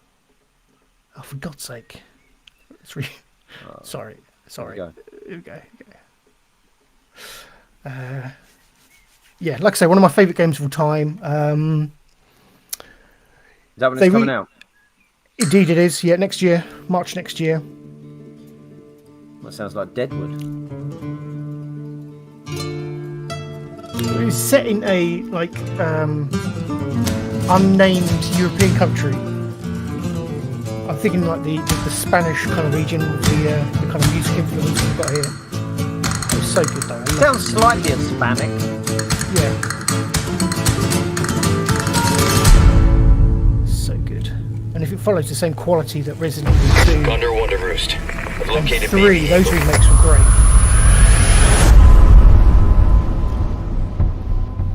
Capcom were the makers in the early days, weren't they, man? Every Capcom game.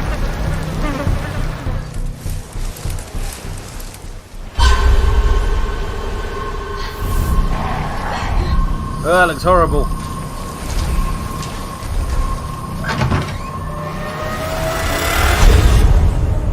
Guess you, me, picked the wrong spot to vacation, eh? It's Carlos.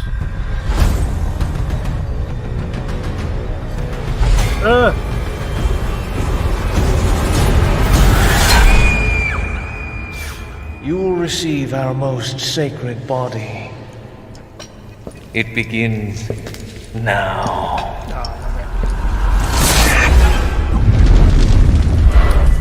It's interesting because I played Resident Evil Village or Resident Evil 8 last year, and for me that was pretty much that was like a spiritual successor to Resident Evil 4 in many ways. Like there was a lot of similarities between those two games, so I mean I'm interested to see how they actually do an actual remake of Resident Evil 4.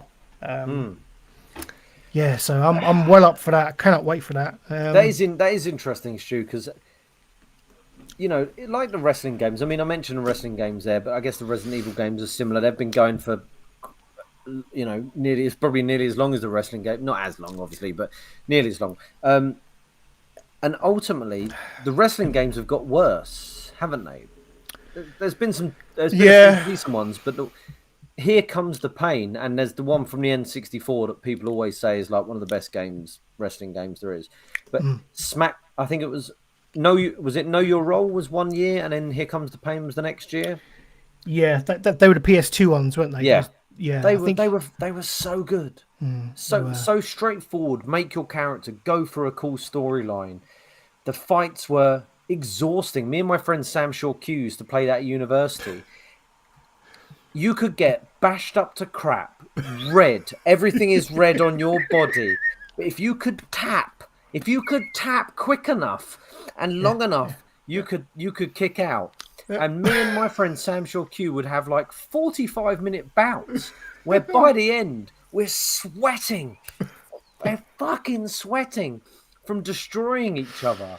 Oh, mate, they so were good. Amazing. Yeah, amazing. And then the games just I don't know what happens when they just lose. I don't know.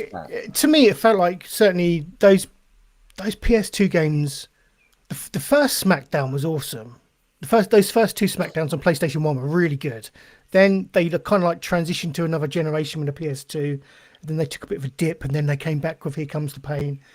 And then when they went to PS3, they dipped again, but they never really recovered, like from to the heights again. So it feels like with every like generational leap, they have to start again, rewrite the engines, and like redevelop them almost. So yeah, I think that's a lot to do with it.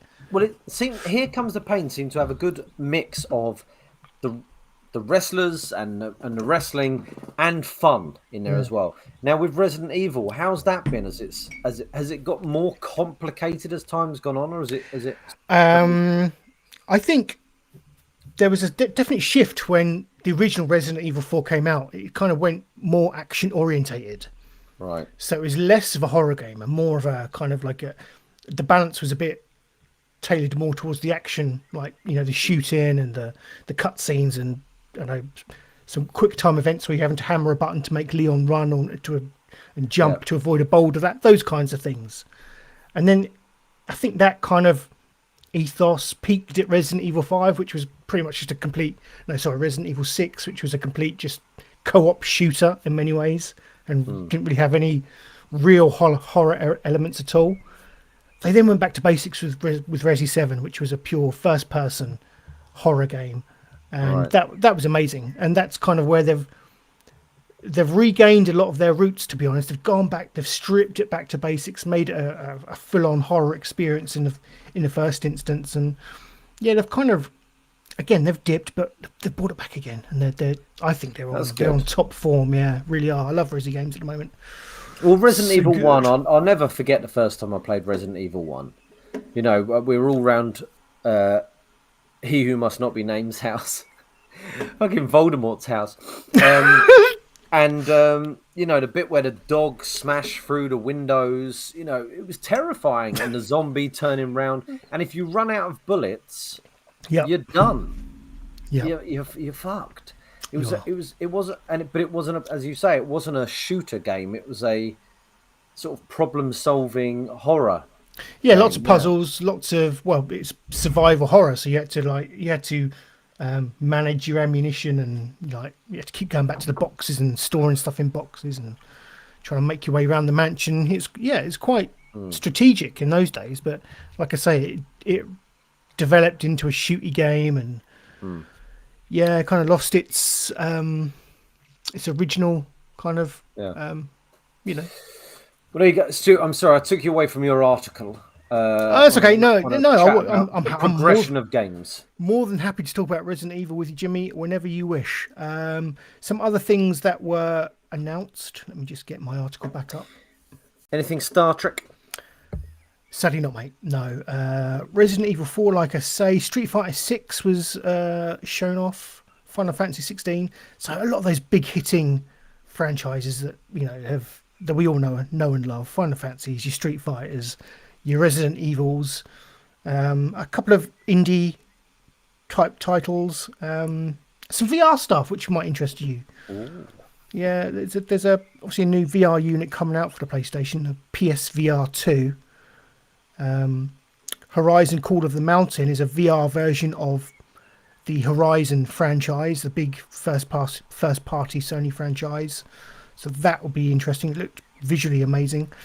There was another more Resident Evil stuff in VR. So, oh God, no. Yeah, you know what I mean. I need to get back into my VR. My wife got past the level I was stuck on Star Wars Galaxy's Edge. Galaxy Quest with Tim Allen. She got past where we were stuck, so she told me to get back in there. So I'm hopefully gonna get back in there. Is that the one where you're on the bridge and commanding people? Oh no, sorry, Star Wars Galaxies. Oh, that one. Yeah. Oh, I see. Yes. No, I still haven't got that Star Trek game. I do want it in a way. I do want it. She said she bought a golf game the other day. She said that was very nice and relaxing. Oh, I bet it is. Yeah, golf and VR, I bet it's really nice. Yeah. Really nice. But yeah, go check out the stream. It's only half an hour long if you're into your PlayStation stuff, or if you have a PS5 or PS4, because most of the games were coming out on both. So go check it out. There's lots of cool stuff coming. Right, Jimmy. Now I've ploughed through the news. It's time for us to, get into the deeps, the weeds. Get into the weeds of what we've been watching this week. And I want to talk Obi-Wan Kenobi with you. You got Sting for that? No. We're still on the Week in Geek. So. Obi-Wan. Obi-Wan Kenobi. I started talking about it last week, didn't I? Very briefly, because I'd seen like the first episode at that point. Apparently you did. I don't know. I was drunk. I haven't watched it back yet. You were pretty cut. It's fair to say. But yeah, I watched the first episode, thoroughly enjoyed it. Caught up with everything now. Episode 3 obviously dropped this Wednesday. It's confusing that the first 2 were on a Friday and now it's releasing on a Wednesday. That's odd. I know they had Celebration to launch it with, but it just feels odd that they've gone from one to other. Yeah, I agree. But anyway, it is what it is. 3 episodes done. 3 episodes done. Yeah, I thoroughly enjoy this TV show. That I want to talk about. I want to talk about episode 3 in particular because that's the latest episode. But I'm interested to hear your thoughts in the first instance because I haven't really heard what you think. Or keep your thoughts about episode 3 to one side for now. But generally, what are you thinking? So episode 1 and 2, I enjoyed them. I thought they were nice. It was a nice sort of drop back into the prequel era. I watched them with my wife. It's the first bit of. She watched a few Mandalorians and then she checked out and she watched no more Mandalorians. She's not watched no Clone Wars. She watched Boba Fett, and she watched these first 2, and she went, I feel like I'm back in my Star Wars. Now, bearing in mind, my wife is 35. So her, even though she loves the original trilogy... She's a prequel kid. She's a prequel kid, yeah. They came out when she was 11. She's a prequel kid. That's hard to say. Yeah. So this, I could see exactly why this was for her, because Obi-Wan is Ewan McGregor's her Obi-Wan. And I enjoyed that. I enjoyed we watched it together, and I enjoyed her thoughts on it. And I enjoyed bits of it. I really liked the Inquisitor chopping off the woman's hand. That came out of nowhere. I enjoyed the young girl playing Leia. I think she's great. It's nice seeing that young, feisty little disobedient kid. I think that's really great fun. You can really see where she kind of... Exactly. She fits the Leia that we know, doesn't she? As a kid, she really does kind of embody what we know of Leia to become. It's not like Anakin in the prequels where you go, no way, are you an angel? Fuck off. So I thought that was great fun. I loved Ewan back as Obi-Wan. Joel Edgerton as Owen Lars was great. I did think Owen Lars and Obi-Wan Kenobi, Joel Edgerton and Ewan McGregor sort of acted everyone under the table. No, it seemed like 2 Hollywood stars. I hate the word Hollywood, but like 2 fucking stars who are actors at the top of their game in this little TV show. And it for me, it did come across as little. Like when they're on that city, planet, I can't remember what it's called, and they're trying to escape, and you're just sort of seeing the same street again and again. It was like the scale of the city seemed so small. And even in the first episode where they were on Tatooine, and there was that Jedi, and he escaped from the Inquisitors by knocking down a banner in front of them. That was very, I don't know, what, lackluster. I don't know. Yes. You'd think the Inquisitors would make more of an effort. To catch him. He's put down a drape. And then suddenly they're looking for him again in amongst the same 30 extras and in the same little bit. And I was like, God, this seems so small. It seems so. I'll be honest, I didn't like any of that. I thought that was crap. But I loved Ewan. I loved Joel. And when we saw obviously Anakin face, that was cool. I liked that. I liked the fact that he wasn't going to use his lightsaber. I was a bit weirded out when the second sister told him that Anakin was alive. I was quite under the impression that no one really knew that, apart from the Emperor and maybe Tarkin, I think. So that was weird that this Inquisitor we didn't know. I wonder what what's her name? Is she the third sister or the second sister? I can't remember. Is she third sister? It doesn't matter. What I want to get her. Moses Moses Ingram, yeah, the Reva Savanda, the third sister. Yeah. I know she's got a lot. She's got a lot of shit. Yeah, she's been On getting social loads of media, shit. which like horrendous racist abuse from so-called Star Wars fans, which Ewan McGregor quite rightly called out during the week in a little Instagram post where he filmed himself saying, "Look, if you're posting racist shit to this wonderful actress, then you're no Star Wars fan," which is quite right. I think I don't understand the hate for her in this role. I don't know what your thoughts are, but I think I love her portrayal of the third sister. I think I liked her. I think she's got a lot of I want to say spunk, but that's not the right words. A lot of No, I'm with you there.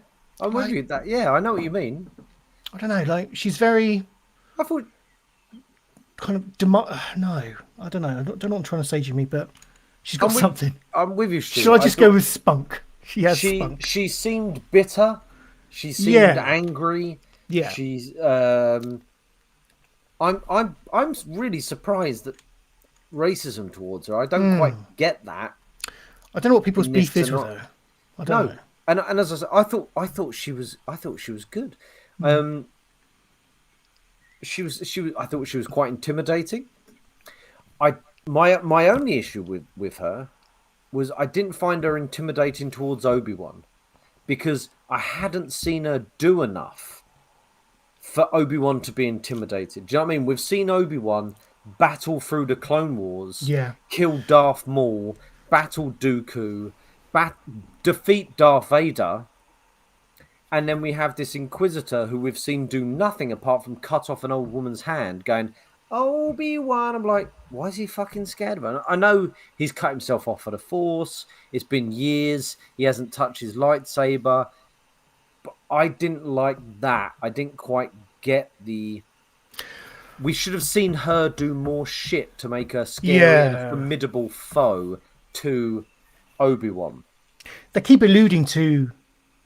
My interpretation is they keep alluding to that she's got some reason why she wants to curry the favor of Vader, and she wants to specifically get Obi-Wan. Yeah. You know, she's really adamant about hunting him down in specific, not just Jedis in general, but him specifically.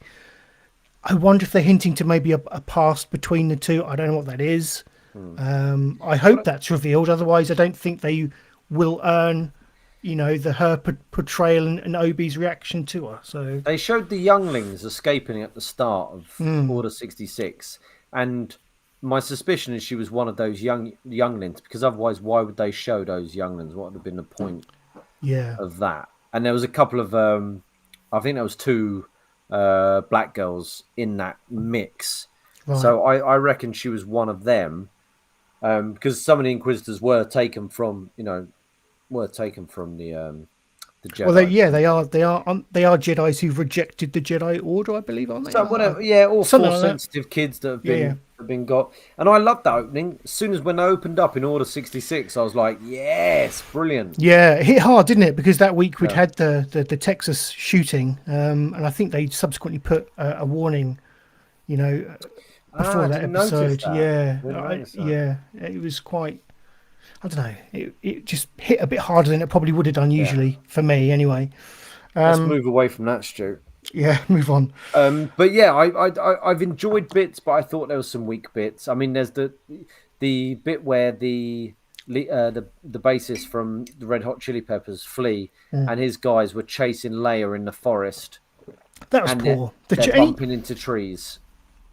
I found. Deborah Chow is the director, isn't she? And I found a lot of the action scenes, I think minus the third episode, which I think was great. I think a lot of the action scenes have been a bit lackluster, like the chase scenes with Leia in the forest. Some of the pulling down of the drapes, I don't know. Some of the shootouts were a bit. I don't know. Whether she's learning her chops with more action orientated direction, I'm not sure, but that stuff has felt a bit mundane.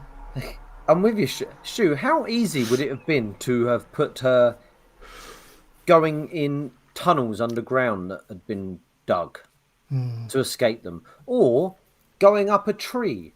and Yeah. and swinging from some tree houses, like a la Home Alone, or just something that she could do because she was little, Yeah. rather than running away from two fully grown Really bounty slowly. hunters. Really Yeah, slowly. that was really shocking. But there you go. I've enjoyed bits. I really like the guy from Silicon Valley and the Marvel long film. What's his name? Kamal. Is it Kamal? Ah, yeah. The Eternal, the guy from the Eternals. Eternals, yeah. He plays the guy who's swindling as a Fake Jedi. Jedi. Yeah. I He's like a magnets. that. Yeah, I a did bit of like comedy. that bit. Bit of Yeah. comedy in the Star Wars. Yeah, I mean, my thoughts on the first two episodes are very much. I'm enjoying Obi-Wan and where his state of mind is at. He's very, he's a man. He's a troubled man, isn't he? Obviously, he's gone through a lot of shit in the Clone Wars. He's a war veteran. He's seen his brother, best friend / brother, well, he's had to kill him. He's seen him. What he thought was he thought he died, and has now learned that he's now alive.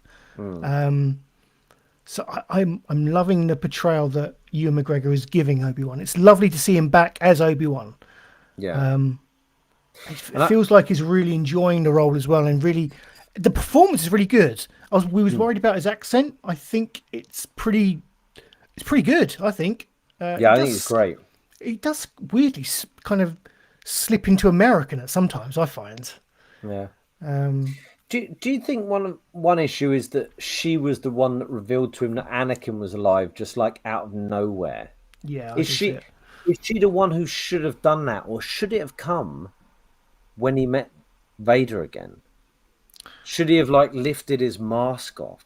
Could there have been a massive fucking reveal rather than this character that we've just met and we don't really know, care about, or understand reveal it?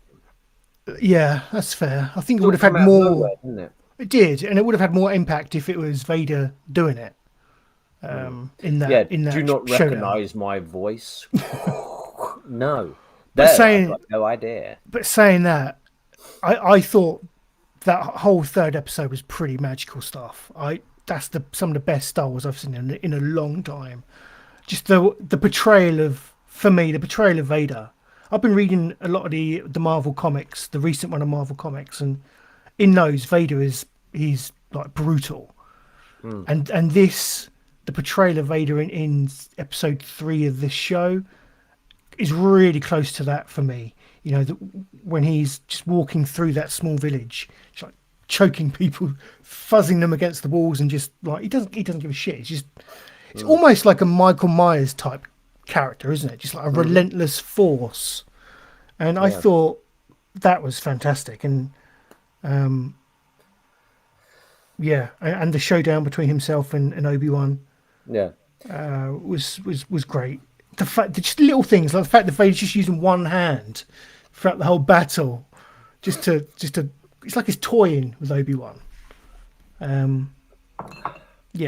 What are your thoughts on that third episode? I enjoyed them on the little transport. I mean, I thought it was a bit weird that there was a star-faced mole man, because that's what he is, isn't he? He's a star-faced mole man. And he speaks normal. Hi guys, get in. With like Seth Rogen's voice, jump on board. But I quite liked it when the stormtroopers. Gone. It could have been so much more intense if they would have had a normal driver, a normal human driver, or a droid or whatever, driving a thing that was maybe a train where you're inside, so it's a bit more claustrophobic, and then they stop. And he's like, "Why have we stopped? Just picking up extra people, sir." And then the troopers get in and surround them, and it's a bit darker. I don't know. I actually think now I'm saying it, the directing shit. That could have been so intense. Those stormtroopers surrounding them in a more claustrophobic space. And I quite liked it when he accidentally called her Leia. But again, it could have been better. Do you remember in Mando, where Bill Burr and Mando were sat with that with the Night King from Game of Thrones? In that little bit, he's like, "Oh yeah, you were commander of that place." The intensity they built up in that scene, I thought was incredible. It was as good as like Scorsese or something like that. And they had an opportunity there, but maybe this is for a younger audience. I don't know. Then I'll be honest, even more so, the stuff with Vader, I thought was a bit mundane. I thought it was a bit lackluster. Oh, mate. I think this should have been a bigger deal. I didn't think Vader and Obi-Wan would meet then. And then I was like, well, actually, there's only 6 episodes. Maybe they will. But and then suddenly Obi-Wan's hiding. I'd agree with that. Well, I can understand that. If you've just learned that he's cut himself off from the Force, so he's only just kind of in the previous episode like recalled his ability to grab Force grab things. So he's not up to his. I don't know. He's not cooking on gas as a Jedi. Yeah. That makes sense. I don't know. It felt weird. It felt weird that they were suddenly seeing each other in this nowhere town.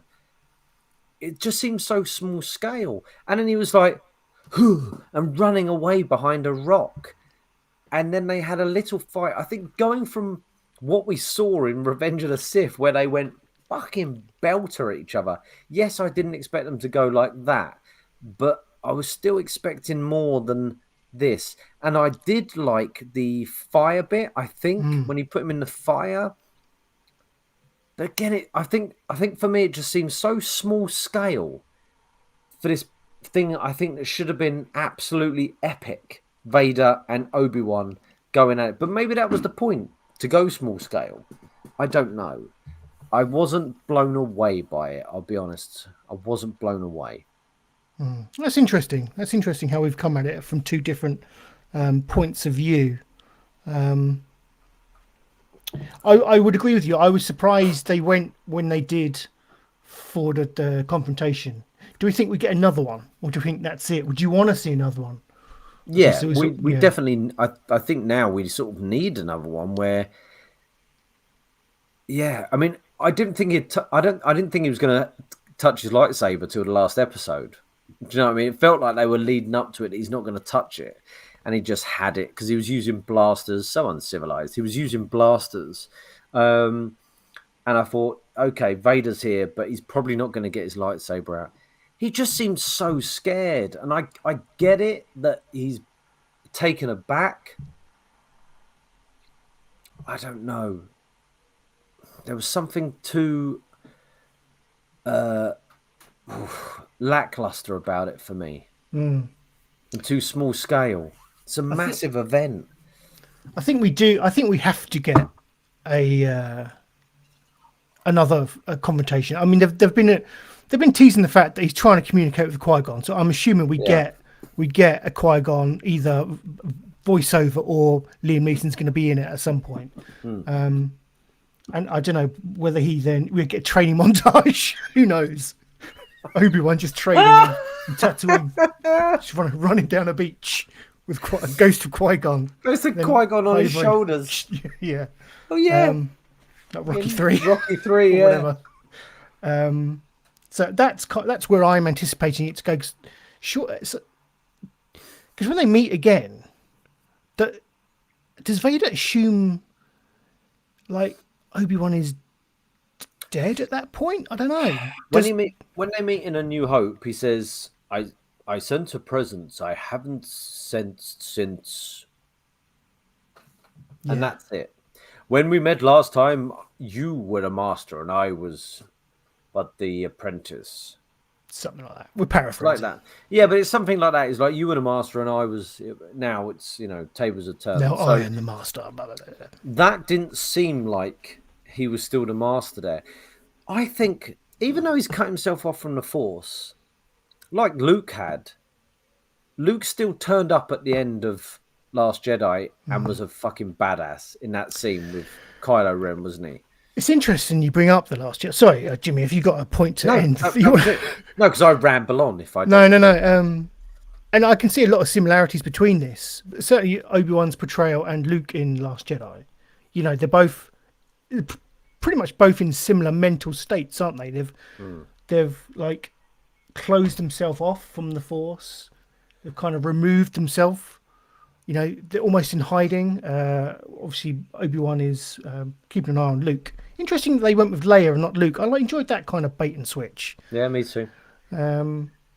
So yeah, going back to my point on the Last Jedi, they're both in. They're very kind of similar narratives, and I wonder if we do get, you know, as we got Luke, as you say, when he appears on Crate to face down Kylo, we get Obi-Wan doing similar, like having a return match with Vader, but he's in a better state. He's had his training montage. He's bulked up.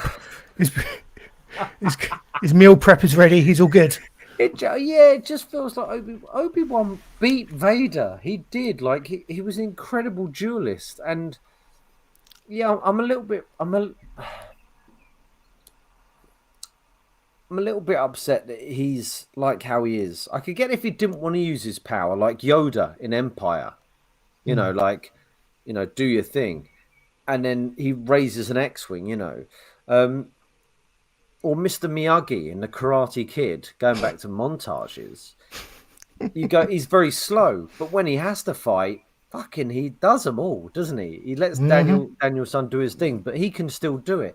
And I think I would have rather have seen Obi-Wan like that. Like, I don't want to do this. I don't want to do it. But I can do it like that. At the drop of a hat, I can fucking kick balls. Okay, yeah. More of a restrained cutting off from the Force, as opposed to he's just like, I don't know, he's just gone a bit weak and feeble. Yeah, I see what you're saying. Yeah, there is a distinction there, I think, and perhaps that would have been a better way to go.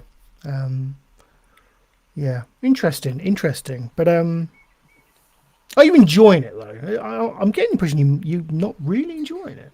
I love seeing Ewan back as Obi-Wan, but compared to some of the other stuff I'm watching, like Better Call Saul or Ozark recently that just finished, and Stranger Things, it's not a fucking patch on that. Oh, mate. Gosh. I'm fucking talking to Seddon again. Well, you're talking to a man who covers himself in Star Wars tattoos, man. Like, I clearly love the franchise, but... No, it's all fair comments, and I do see where you're coming from. It's interesting, and I think it's fair to say that I think opinion has been mixed from what I've read out and about on the internet and such. So I don't think you're alone in your critique, your fair critique. I hasten to add. So yeah, it's interesting. I'll be interested to see where the series goes, and obviously we'll continue to talk about it through episodes 4, 5, and 6. And I hear they're going to be doing more, so that's good. Why didn't he say anything to Darth Vader, Stu? Like, it makes me think that the dialogue in Revenge of the Sith is good. And that's never a good place to be. Thinking that the dialogue in Revenge of the Sith is good, but you were supposed to be the chosen one. You were supposed to destroy the Sith, not join them. So there was all that shit with him just going... Well, like fucking Frank Spencer. Ooh, Betty. Blue light. Yeah. But he's scared, isn't he? He's mentally broke. He's had a breakdown. I think he's been in his cave on Tatooine, staring at Luke, and he's had himself a little breakdown. Yeah, I get that because you would. He says we lost, and I see all that stuff. It's like you see it all the time, don't you? Like Falklands War veterans, Gulf War veterans. They've seen a lot of shit, and I think the portrayal is spot on. I think. Yeah, I'm with you there, man. You're bringing me back. You're bringing me back because that does make sense of a veteran just fucking freezing in that scenario. But maybe that's why Vader should have revealed himself then. Yeah, I would agree. Just having because then that would have given him the reason to freeze. The second sisters just say, "It's Anakin Skywalker." It's a bit shit. Yeah, granted. But hopefully there's a reason behind that. I suspect I'm giving them the writers far too much credit. And Yeah, whatever. But yeah, we'll continue to talk about it as the show continues. Jimmy, you mentioned Stranger Things a few minutes ago, and that is indeed something you've been watching this week. Do tell. I've put this on the back burner personally until Obi-Wan is done. I think I'm going to do a Stranger Things complete rewatch because I can't really remember where we stood at the end of series 3. So you sort of don't need to because they give you a nice recap at the start and they give you some stuff. But that's always handy. So if we're going to talk about Stranger Things, I've always been a big fan of Stranger Things. Me and the wife, we are big 80s movie fans, me and the wife. And Stranger Things, when it first came on, we were living over there. And the red on black with the VHS style grainy, introduction. Yep. And the Goonies meets Ghostbusters meet Poltergeist. They threw everything in there. Yeah. And the first series I think was amazing. Second was good. Third again was good. This one, we've done 5 episodes now. It's in 2 parts this latest season.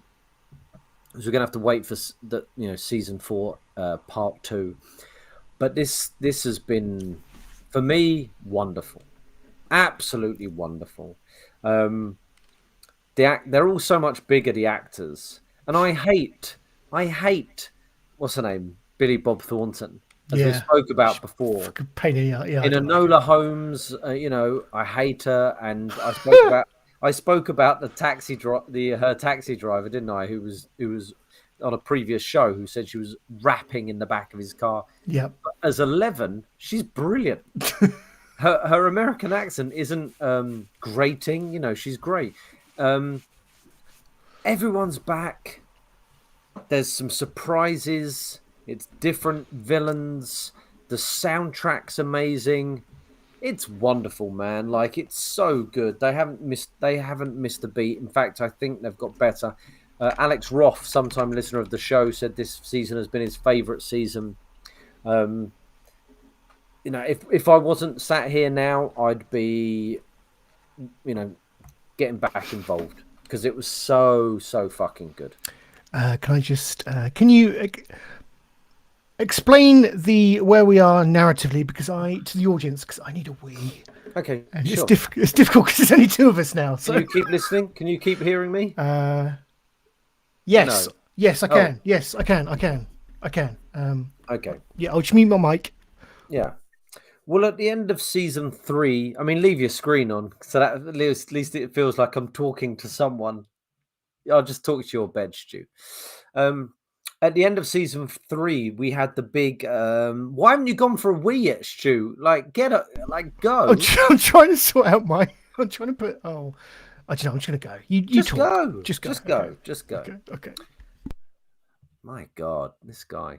Can you hear me? He's gone. But at the end of season 3, we left the gang on a bit of a low, really, because you had your character of Max, who was new to season 3, I think. She had her brother Billy that came into it, who is the actor who was in the Power Rangers reboot, who basically is like a young Rob Lowe, and the casting director must have absolutely creamed their pants when they came across that guy, because he is 80s cool guy, sexy guy, bad guy personified. Like, he's perfect.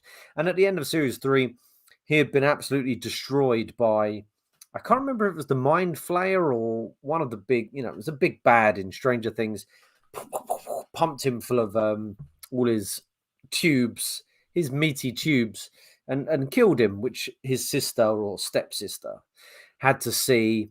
And at the end, they destroyed that villain. 11 destroyed that big monster. And Hopper and Winona Ryder managed to close the portal that the Russians were opening in America. So much going on. Very complicated to try and explain. But they closed that, and Winona Ryder thought that Hopper, Lily Allen's husband in real life, was dead. But actually, he's we saw in trailers he's in a Russian prison. But at the end of series 3, we saw Will move away. Winona Ryder had enough of Hawkins, the town, and she moved off to another town. She took her son Will. She took Jonathan.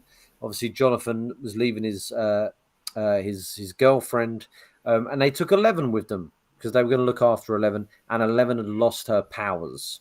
That's what happened at the end of season 3. Season 4, Max and Wolfgang Lionheart or whatever his name is, he's still in Hawkins, and their other friends, Dustin, the kid with no collarbones. He's got no collarbones. That's his thing. What? Yeah, he says that in this series. He goes, "Hey, I think he says, like, I'm not deaf. I've just got no collarbones," or something like that. How does that work? Hence why his body's sort of shaped like that. Wow. He's an amazing actor though, man, that kid. He's fucking brilliant. Collarbones or not. And Lucas, their other friend, he's stuck around. Yep. And this series it starts off where they sort of say how it was a bad year last year because there was a fire in the mall that killed lots of people. But that was where they had their big fight, wasn't it? And that fucking creature killed loads of people last year. But anyway, look, Stu's back. Season 4, Stranger Things. It's as good as it was, if not better. New big bad. That's good to hear. The actors are still good. Get involved. By the end of episode 4, I was on the edge of my seat. And I don't know if you know, Stu. Don't look it up. But the song that they're sort of using in this episode is at the number 1 in the download. Oh, yeah. I did. You know what song that is? Yeah. Kate Bush. Yeah. If I only could, I'd make a deal with God. Wonderful song. And that's always been a great thing with Stranger Things. The music choices, man. They fucking nailed it. But anyway, get back into it. I'm in it. Don't wait for Obi-Wan to finish, Stu. Okay. Just get in, man. It's so good. No, you don't want your spoilers. No, I think I will forego the full rewatch then. If like you say, if they do the handy recap at the end at the beginning, then that should see me good. They do it. Excellent. Because these are like 90-minute episodes a piece or something crazy. They're long. Some of them are 90 minutes. A couple of them are 90 minutes. Nice. But I love that. I'm not saying that's a bad thing. That's doesn't great. feel 90 minutes. It doesn't, because they fucking smash it out of the park every time. That's great too. So structurally, we've got two. Like you say, we've got two parts to this series, haven't we? It's the final series. I'm right in saying. Yes. I've got number of episodes 7 on the wiki entry. Is that 7 in total? Or is that 7 in the first part of series 4? 7 in the first part. Oh wow! Okay. Yeah. So potentially 14 episodes then. I'd be surprised if they did another 7, but they may do. Yeah, I mean they may do. Who knows? Watch your space, I guess. Yeah, I mean so far the 5 I've watched have been great, and what it has been is a hell of a lot scarier than the previous seasons. Yeah, interesting. Like about a year ago, a friend of ours messaged us on the group and was like, "Should I let my 11-year-old son watch Stranger Things? What do you think?" And in my head, I was just like, "Well, you watch it and see what you think. Like, why aren't you watching it?" But he's not a big TV or film guy. But also in my head, I go, "Well, I watched Terminator and Aliens when I was 8, 9. Yeah, and this is I didn't think Stranger Things was as bad as them." But I was always the thought of, if they find it scary, they won't watch it. They'll stop. They'll go, "Jesus, that's too fucking scary for me." This season, far too scary. Okay, cool. Too scary. It's got dark. It's got dark.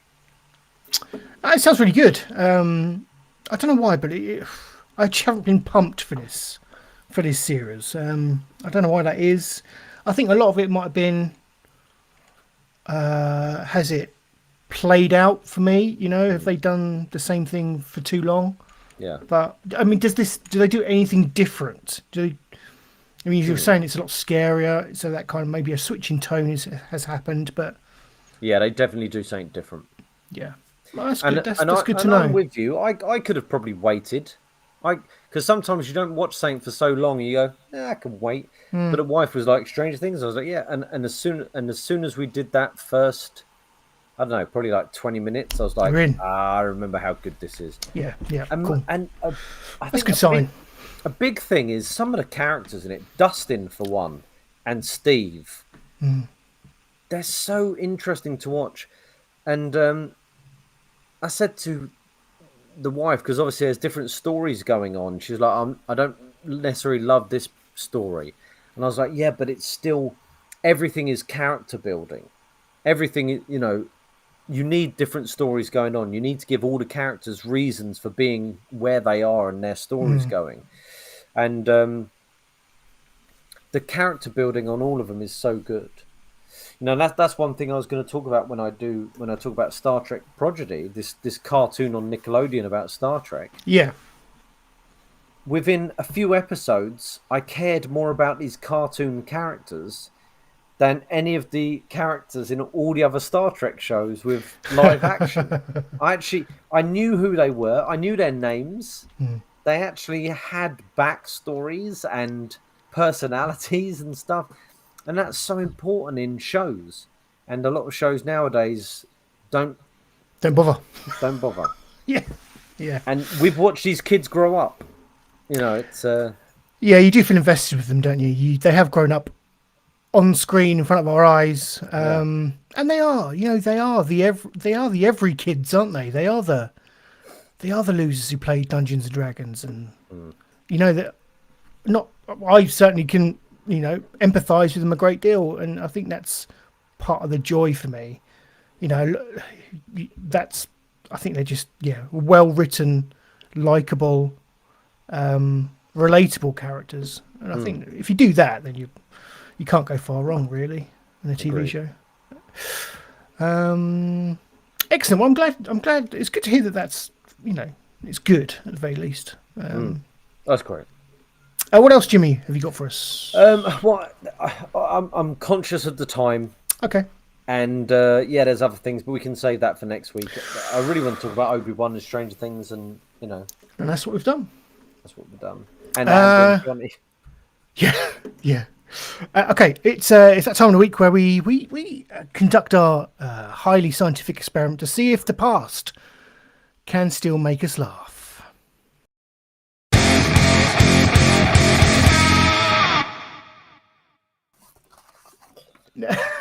Now, I have come up with this week's Can the Past Make Us Laugh? I don't know if I'm confused by the remit, Jimmy. I've just gone with a sitcom that I just love, and a comedy show I love. But I pondering on this. I'm going with League of Gentlemen, which I love. We've spoken about, myself and DRB have spoken about this show in the past, on past episodes of the podcast. And again, we were both great fans of it. I was trying to think when the hell this came out, and I'm thinking like late 90s? I don't know. If only there was a way that we could look it up. That's a very good point. If only we had it. If only we had an encyclopedia at our fingertips. I'm going to go with 99. Let's go. Okay, League of Gentlemen. Okay, I'm going to go 98 and a half. League of Gentlemen. And my point being that is a long time ago. Yes, it's still the past. No, I'm with you, man. Exactly, and it's still the past. 99. There you go. Premiered BBC 2 in 1999. And when times have changed. Yes. When you said the League of Gentlemen, you said you were going to bring it this time because obviously usually I bring it. I was like, League of Gentlemen. That's like recent. And then I stopped. I was like, actually, it is a long time ago. And actually, they did do some stuff that was probably now. So let's go with it. I was excited, and I loved the League of Gentlemen. Interesting story, Stu. There's 4 people in the League of Gentlemen, right? All amazing, I have to say. Reece Shearsmith, Mark Gatiss, Steve Pemberton, the actors, and then there's Jeremy Dyson. But the 3 actors, do you know what drama school they went to? Is it your drama school? The one you went to? Bretton Hall, Stu. They went to my drama school. Oh, there you go. They're alumni, Jimmy. Famous alumni. So, I mean, yeah, I picked this because it's a fantastic, one of my favourite. Is it a sitcom? I don't like calling it a sitcom. It feels like it's belittling it somewhat. It was very different. It's sketches, but within a storyline, isn't it? Within a sort of sitcom. Yeah. Just a quick shout out to Midge, who's watching in the chat. Hey, Midge, thanks for joining us. Yeah, so let's cue up this clip. And the reason I chose this series, like I say, is because it's one of my favourite comedy shows of all time.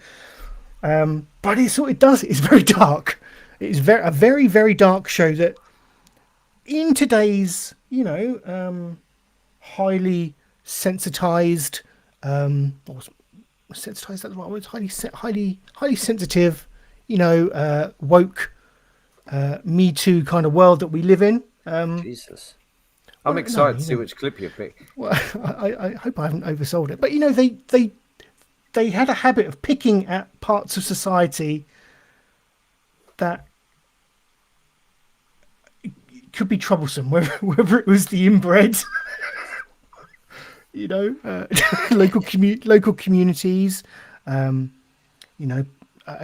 gay people or whatever it may be. Alles klar. Well, also, pedo German teachers. You had men playing women, which do you know what? Stuart? I haven't seen that in a while. I think that's probably something that people are steering away from because there's a lot of people that say, why would you not hire a woman to play that part? Blackface, Papa Lazarou. Jesus. Well, that's what I was thinking you were bringing to the table. Oh, it's not. Oh, right, you're not. No, I'm not. I was looking forward to that. I was looking forward to... No, Hello, Dave. No, but I mean, I haven't bought a clip that highlights my point specifically. It's more just a clip that I find incredibly endearing and wonderful. I'm trying to cue it up. Hold on. No, that's fair enough. I love the League of Gentlemen. As I say, they went to my drama school before I went there, obviously. Yeah. And I went to see them live in London when I was 20, and it was incredible. And this isn't it. And I went to a book signing, and Mark Gatiss was there, and I had purchased 3 pairs of thongs from a shop that said like they were for kids, Stu. This was in Wakefield. They were thongs for kids. They must have been like, I think they were aged like 7 to 8, and one said like kinky bitch, and one said like sexy slut. They said horrible things on them, and I handed one to Mark Gatiss to sign, and he went, "Oh, kinky bitch. That sounds." He went, "That sounds like me," and then signed it and gave it to me. The clip I bought is, I think it's probably from like series 1. I'm not entirely sure, but it feels like an early Tubbs clip. One of the great comedy creations are, the 2 proprietors of the local shop of Royston Vasey, Tubbs, and I forget what Tubbs is. Edward. That's it, Edward. Tubbs and Edward. One of the great comedy creations. And I suspect this is one of the first times we get introduced to them. And I don't know, I just wanted to bring this because it's a great clip and I love it. But I do think there's a wider conversation around the League of Gentlemen and, how appropriate it is in today's more woke climate. I love it. I love it. It's just such a... I know, it's just so British, it's so dark. It's just that like sense of putting a spotlight onto the ridiculousness of like local communities and how we like just hold on to that so much with all, we just, it's, and the fear of the outsider that I think is probably quite prevalent today, with talk of, whether it's like Ukrainian refugees or immigration or whatever it may be. That spawned as well, like the sort of, that place is very local, wasn't it? It was like, that local become a massive thing for little villages and local shop for local people. Yeah. It's brilliant. I mean, I'm with you, Stu. Like it's like, they did some questionable things, the League of Gentlemen, in this day and age. That's one of the tamer clips I found. I think I could have chosen. If I was going to highlight a point about how appropriate that show is in today's age, you could have gone with the Papa Lazarou or the, I don't know, the paedophile German teacher, whatever it may be. It's there's a lot of questionable stuff in there. I'm trying to think of the worst thing they did because Papa Lazarou, it wasn't blackface. It was blackface, but it was like a clown sort of thing, wasn't it? It was quite different. And the German teacher, I mean, they got around that by the kid who he was trying it on with was clearly about 25, wasn't he? And he was just in a young sort. He wasn't in school uniform. He was in like a young man's clothes. Dieter. Alles klar. Oh, did he end up burying him in the garden of his digs or something? Yeah, with a straw. Yeah, horrible. Yeah, it was dark stuff. They were massive fans of horror. Yeah, it was very. Even though I'm with you, it's very British. It was very original at the time, wasn't it? We hadn't seen something like that before, and it was horror mixed with comedy, and I thought it was amazing stuff. Yeah, the League of Gentlemen, and they've kept going. They're still doing two of them are doing Inside Number 9, aren't they? How is that? Because I haven't seen any of that. Is that worth a go? Is that? Yeah, it's very, very good. So it's different stories each week. So some aren't great, some are really good. You don't know what you're going to get, and that's a really interesting premise because you don't have to have seen any of it to. So they're individual kind of stories there. Yeah, every episode. Okay. And it's just Pemberton and Shearsmith, and Mark Gatiss obviously he did Doctor Who, he did Sherlock, he was Sherlock and loads of stuff, didn't he? But yeah, I think it was one of the most original shows. And an interesting thing, when they first started doing the Tubbs and Edward, they'd just get a strip of sellotape, and sellotape their nose up to there, and then you put a pair of glasses on and you can't really see the strip of sellotape. Ah, nice. Yeah. And I was in the toilets once at Bretton Hall, where I went to drama school, having a wee, and I was with my friend Sam Shawq, who I mentioned earlier, who used to sweat playing Here Comes the Pain.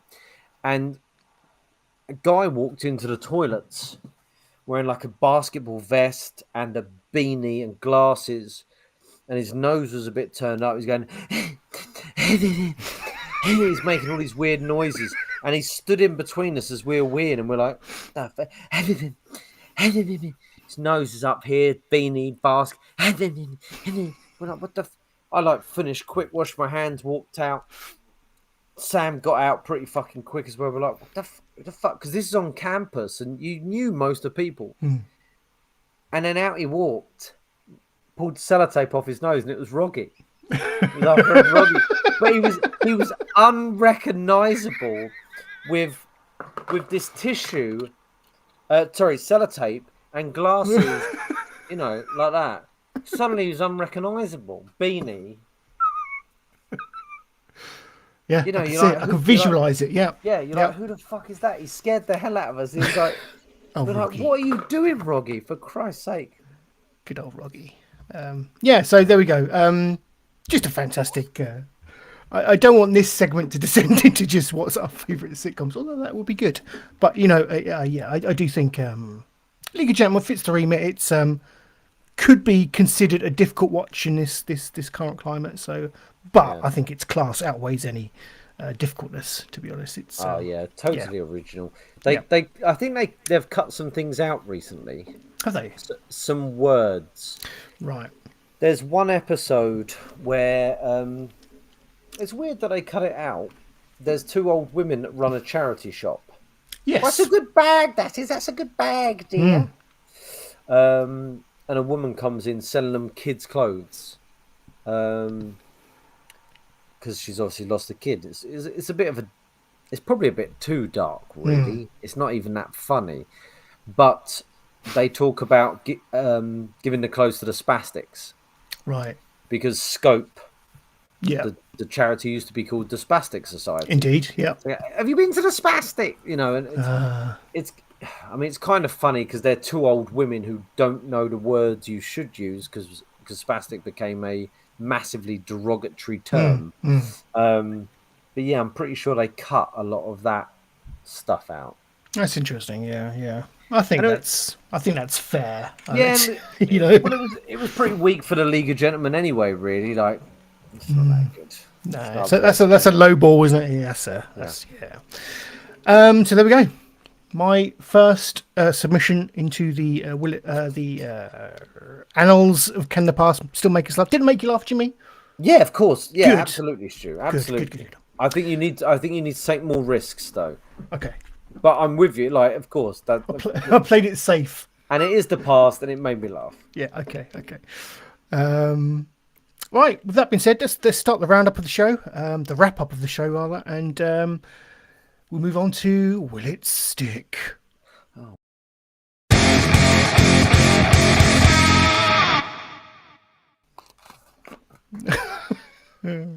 I admire your tenacity with I stuck with sticking with that prop. Well, that leads us perfectly onto the bit because if something works, Stu, I'll stick with it. Yep. And I can hear that the crowd are reacting to me pretending to play that guitar riff. Yep. What's what Doolan's saying there? GB. Well, he's saying Great Britain. Yeah. Okay. Play that guitar. Yep. Play that guitar, boy. Play the guitar.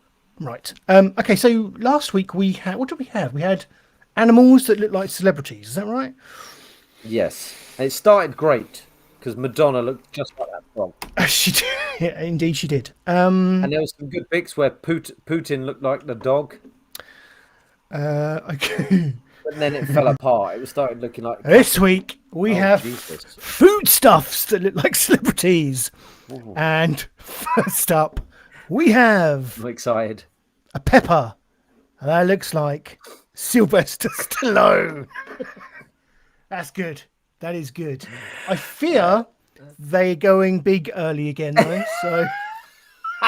But that is good. It's really good. It's really good. I've got 15 of these. Next up. Oh, shit. We have a steak that looks like Darth Vader. It does. Can't say it doesn't. Yep. That would terrify Obi. I'm sure it would. I think is that two like tomahawks that are still attached or something? I don't know. Tomahawk steaks. That's a pork chop. Oh, is it? I'm getting hungry, Stu. I shall move on. Trump's back. Yep, sweet corn. Ear. Is that an ear of corn? Yeah. Yeah, it looks like Donald Trump. That's fair. Yeah. His sprouts. Looks like Kermit. It does. Yeah.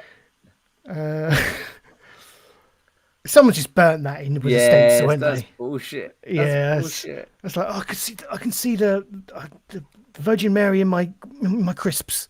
That kind of thing, isn't it? Yeah, that's BS. Matt Smith is a banana with chocolate sauce. No, what? I mean, I kind of agree. And they must have seen it and gone, Jesus, look at it. It looks like that's fucking Matt Smith, isn't it? I don't know. I'm with it. Quick, Doris, take a photo of this banana. See, I'm with it because of the audacity. But that's it. This piece of bacon is Elvis. That feels like it's been manufactured. Yes, that's been put together with special effects, isn't it? Yeah. This jelly bean looks like Her Royal Highness Kate Middleton, Princess of whatever. Cambridge. That could be any woman, really. If it's in there, it's in there. That's great. I mean, if you squint a bit, it kind of looks like her, but I'm also seeing, like, I don't know, just another woman. I'm seeing Amanda. I can see Amanda in there. Yeah. Any woman. Any woman. This potato looks like Sooty. That's really good if that's real. Yeah.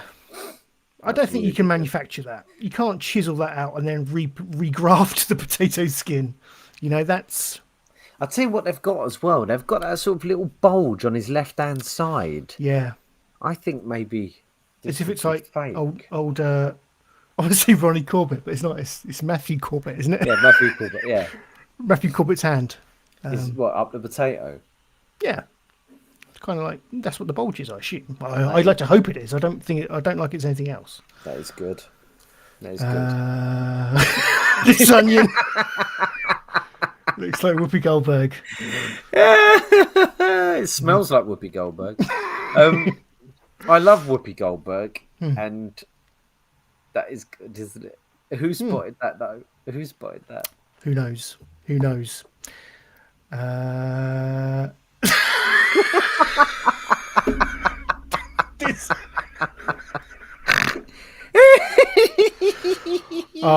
This is the best one. Marty Feldman's features and wild hair are clear to see in this celeriac. That's amazing. If that's real, that's amazing. Because for anyone who doesn't know, Marty Feldman, very funny comedian. He was in Young Frankenstein. He was brilliant. Young Frankenstein as Igor, wasn't he? And that is amazing. Oh dear! Oh, so good. That's really good. We've had a little tease of the next one, and I can see Mother Teresa. Oh. And there we go. It's this cinnamon bun. Yeah. That's good. Is that racist? I don't know. How is that racist? She's not. I don't cinnamon. know. No, but well, you know, just the colour connotations. I don't know. I'm trying to. You say that, Stu, but what colour was Mother Teresa? That's a good point. Was she? She did. I know she did a lot of work in India, but she's bloody pale. Oh no, she's. I'm sure she's like Bulgarian or something. Don't worry about it then. No, we're good. Some comments in the chat there. We got Doolan. He's like in Potato City. Yeah, but he keeps changing his win. He keeps going. Okay. Red Onion TMNT. What? Teenage Mutant Ninja Turtles. Stu, come on. Yeah, but is he saying... Oh, it does! Shit! It does, doesn't it? Like more like a turtle than Goldberg. Whoopi Goldberg. That is her name, isn't it? It's, when you say Goldberg, I think of... Yeah. Wrestler. You panicked me then. You panicked me. I can see Leonardo in there. Yeah, definitely. Good shout. Good shout, Doolan. Alex Turner is liking the turnip. Does she mean celeriac? No, she just likes a good turnip. Likes a good turnip, yeah. Yeah, I reckon she means celeriac. Is that celeriac, is it? It is, apparently so. I assume it's the same family, but who knows. We've had the Teresa cinnamon bun. What else we got? E.T. in a... What is that? A fish finger. Okay. Yep. I mean, I guess, but it's just a fish finger. Mm-hmm.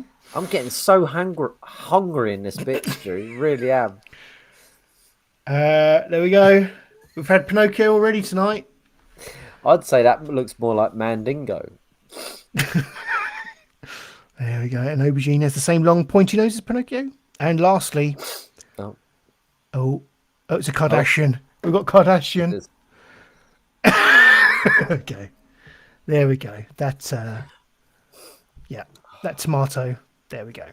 I was hungry, Stu. Now I'm something else. That tomato. My God. Hello. There we go. Celebrities that look like, foodstuffs that look like celebrities. Interesting. New bit. Does it stick? Well, I'm not sure that has longevity because we'd have to wait another couple of years for the pot to replenish, wouldn't we?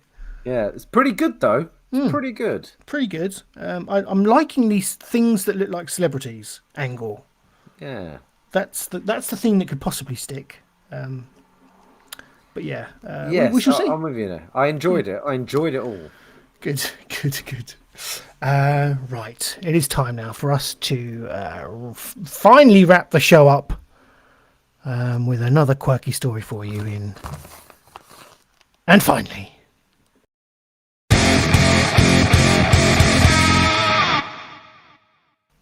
And what we have here, Jimmy, is another in the long line of stories of how stupid can Americans get. It's an ongoing series that we have been highlighting. Hopefully, there's no Americans watching. I don't think we're big in America, so we're all good. But no. This is from relevantmagazine.com. I'm not sure of the publication, but go away. Okay, so this is a new study shines a light on the depths of delusion and wrongness in the heart of man, as YouGov has released a new study on just what members of the animal kingdom Americans think they could take on, barehanded. Jesus, Stu. Now, before we go on, when I first joined this podcast, there was all this talk about how you thought you could take on any animal just using a stick. Yeah, this is this is like the next level of this. They've taken that concept and questioned a nation around the same line. That's great. So we do have a table here. I mean, there is one standout fact being that 6% of Americans think they could beat a grizzly bear in a fist fight. Which of the following animals, if any, do you think you could beat in a fight if you were unarmed? Yeah. Rat. I mean, obviously, I can't believe that only 72%. I mean, there's probably some women. That sounds sexist. Because there's probably some women that didn't want to do it, but there's probably some men in there as well. Are we talking rats or love rats? I'm not sure. A cat? I could beat it. Yeah, well, okay. I think that's fair. Yeah, I think we'll keep going down the list until what we'll do is we'll mark the point where we are tapping out. We don't think we can fight anymore. I'm tapping out eagle. Rat. I could do a rat. I could do a house cat. Goose. Yeah. A medium-sized dog. Yeah. Eagle. Is that what you're tapping out? Eagle. I think I could do the eagle. I don't think I could do the large dog. No, we're talking Great Dane. I don't even think a Great Dane, just any sort of good large dog. I mean, apparently my granddad once had to kill a dog. It's the story I've heard. I've never sort of gone deeper because I was too saddened by it. But apparently it was like going for him. He did the old grab its front legs, pull them both up, and that kills it. Their bones, their heart, everything. Dead. He also had to drown a bag of kittens once because that was coming at him. But a large dog, I think I'd try. And you'd never beat a chimpanzee. No, I think everyone has got to tap out a chimpanzee because those things can eat your face. Yeah, I'd go up against a king cobra before I went up against a chimpanzee or a kangaroo. I mean, gorilla, elephant. 8% of the American population think they can beat an elephant in a fist fight. I think I could move around it, but I think it would fall asleep before you beat it, or you would, and you'd still be punching it as it slept. It'd wake up in the morning and finish you off. Yeah, so I don't know. It's just the concept of the ego of the nation of America, thinking they can defeat all of these animals. A gorilla, you wouldn't stand a chance. No, you wouldn't. So I think some soul searching is required in America. If you look at these figures and just think, just ponder on it, because you're not beating a grizzly bear, lion, elephant, gorilla, crocodile, wolf. Well, you're not beating any of these. Maybe a rat. I think a gorilla's supposed to. Doesn't a gorilla have the strength of like 3 men or something like that? Like, I would imagine so. Yeah, crazy strength on a gorilla. But then again, if I have my stick, you ain't beating a lion. You're never beating a lion. Yeah. Never. Just fuzz it. They'll go after it. A kangaroo. Kangaroos are scary motherfuckers. Have you seen that? Have you seen them? They're like solid, aren't they? Like muscly. Oh, there we are, Jimmy. That is. I think you're struggling with the rats, Stu. I think you're struggling. I think you're struggling at number 1. Yeah, I am a lover, not a fighter. I don't like to fight. Never had a fight. No, never. So yeah, I wouldn't fight the rat. I'd nurture it. Like those birds in my How they doing? They've flown the nest. It's a lovely story. They have now flown the nest, obviously leaving the corpse of their rejected brethren. It's still there. Yeah. You waiting for it to just break down before you suck it up through a straw? What are you doing? I don't know. I don't know what we do.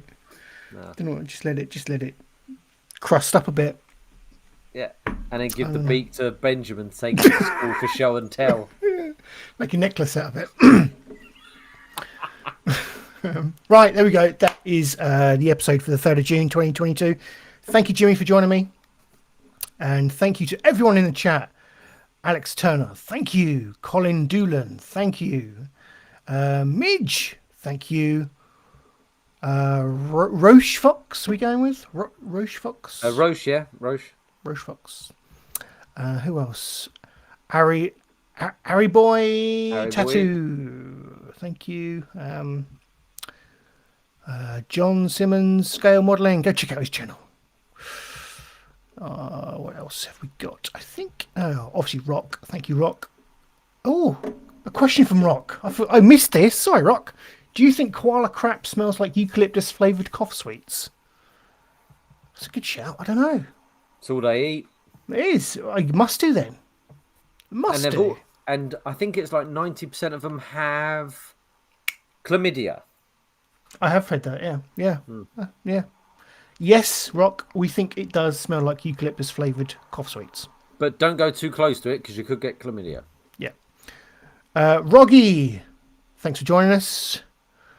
And I think that is it. So, all that stuff. You did Colin Doolan, didn't you? I did, yeah. Well, if I haven't, cheers, Colin. Right, Jimmy. Thank you. Been a pleasure as always, mate. Oh, dude, just before you go, yeah. I'm so sorry. Could I do a quick shout out? Of course you can. I found out that my cousin William Carr in Scotland has been listening to the show. Oh. Yeah, I messaged him the other day saying I couldn't make his 40th, and he but no worries, we should get the kids together, son. I've been enjoying the shore. And I was like, oh, I didn't know. So he's been listening to my cousin William's Carr in Scotland. Brilliant guy. Cheers. Thanks for joining us. Absolute pleasure. Yeah, with that being said, next show will be next Friday. Until then. What? Oh, I thought you had a big announcement. Oh, okay. Yeah. I thought you were going to say, I'm not here next Friday. Oh, okay. No, I'm here. Yeah, I'm here. Okay, cool. Right, until next week, please take care. Thank you and goodbye.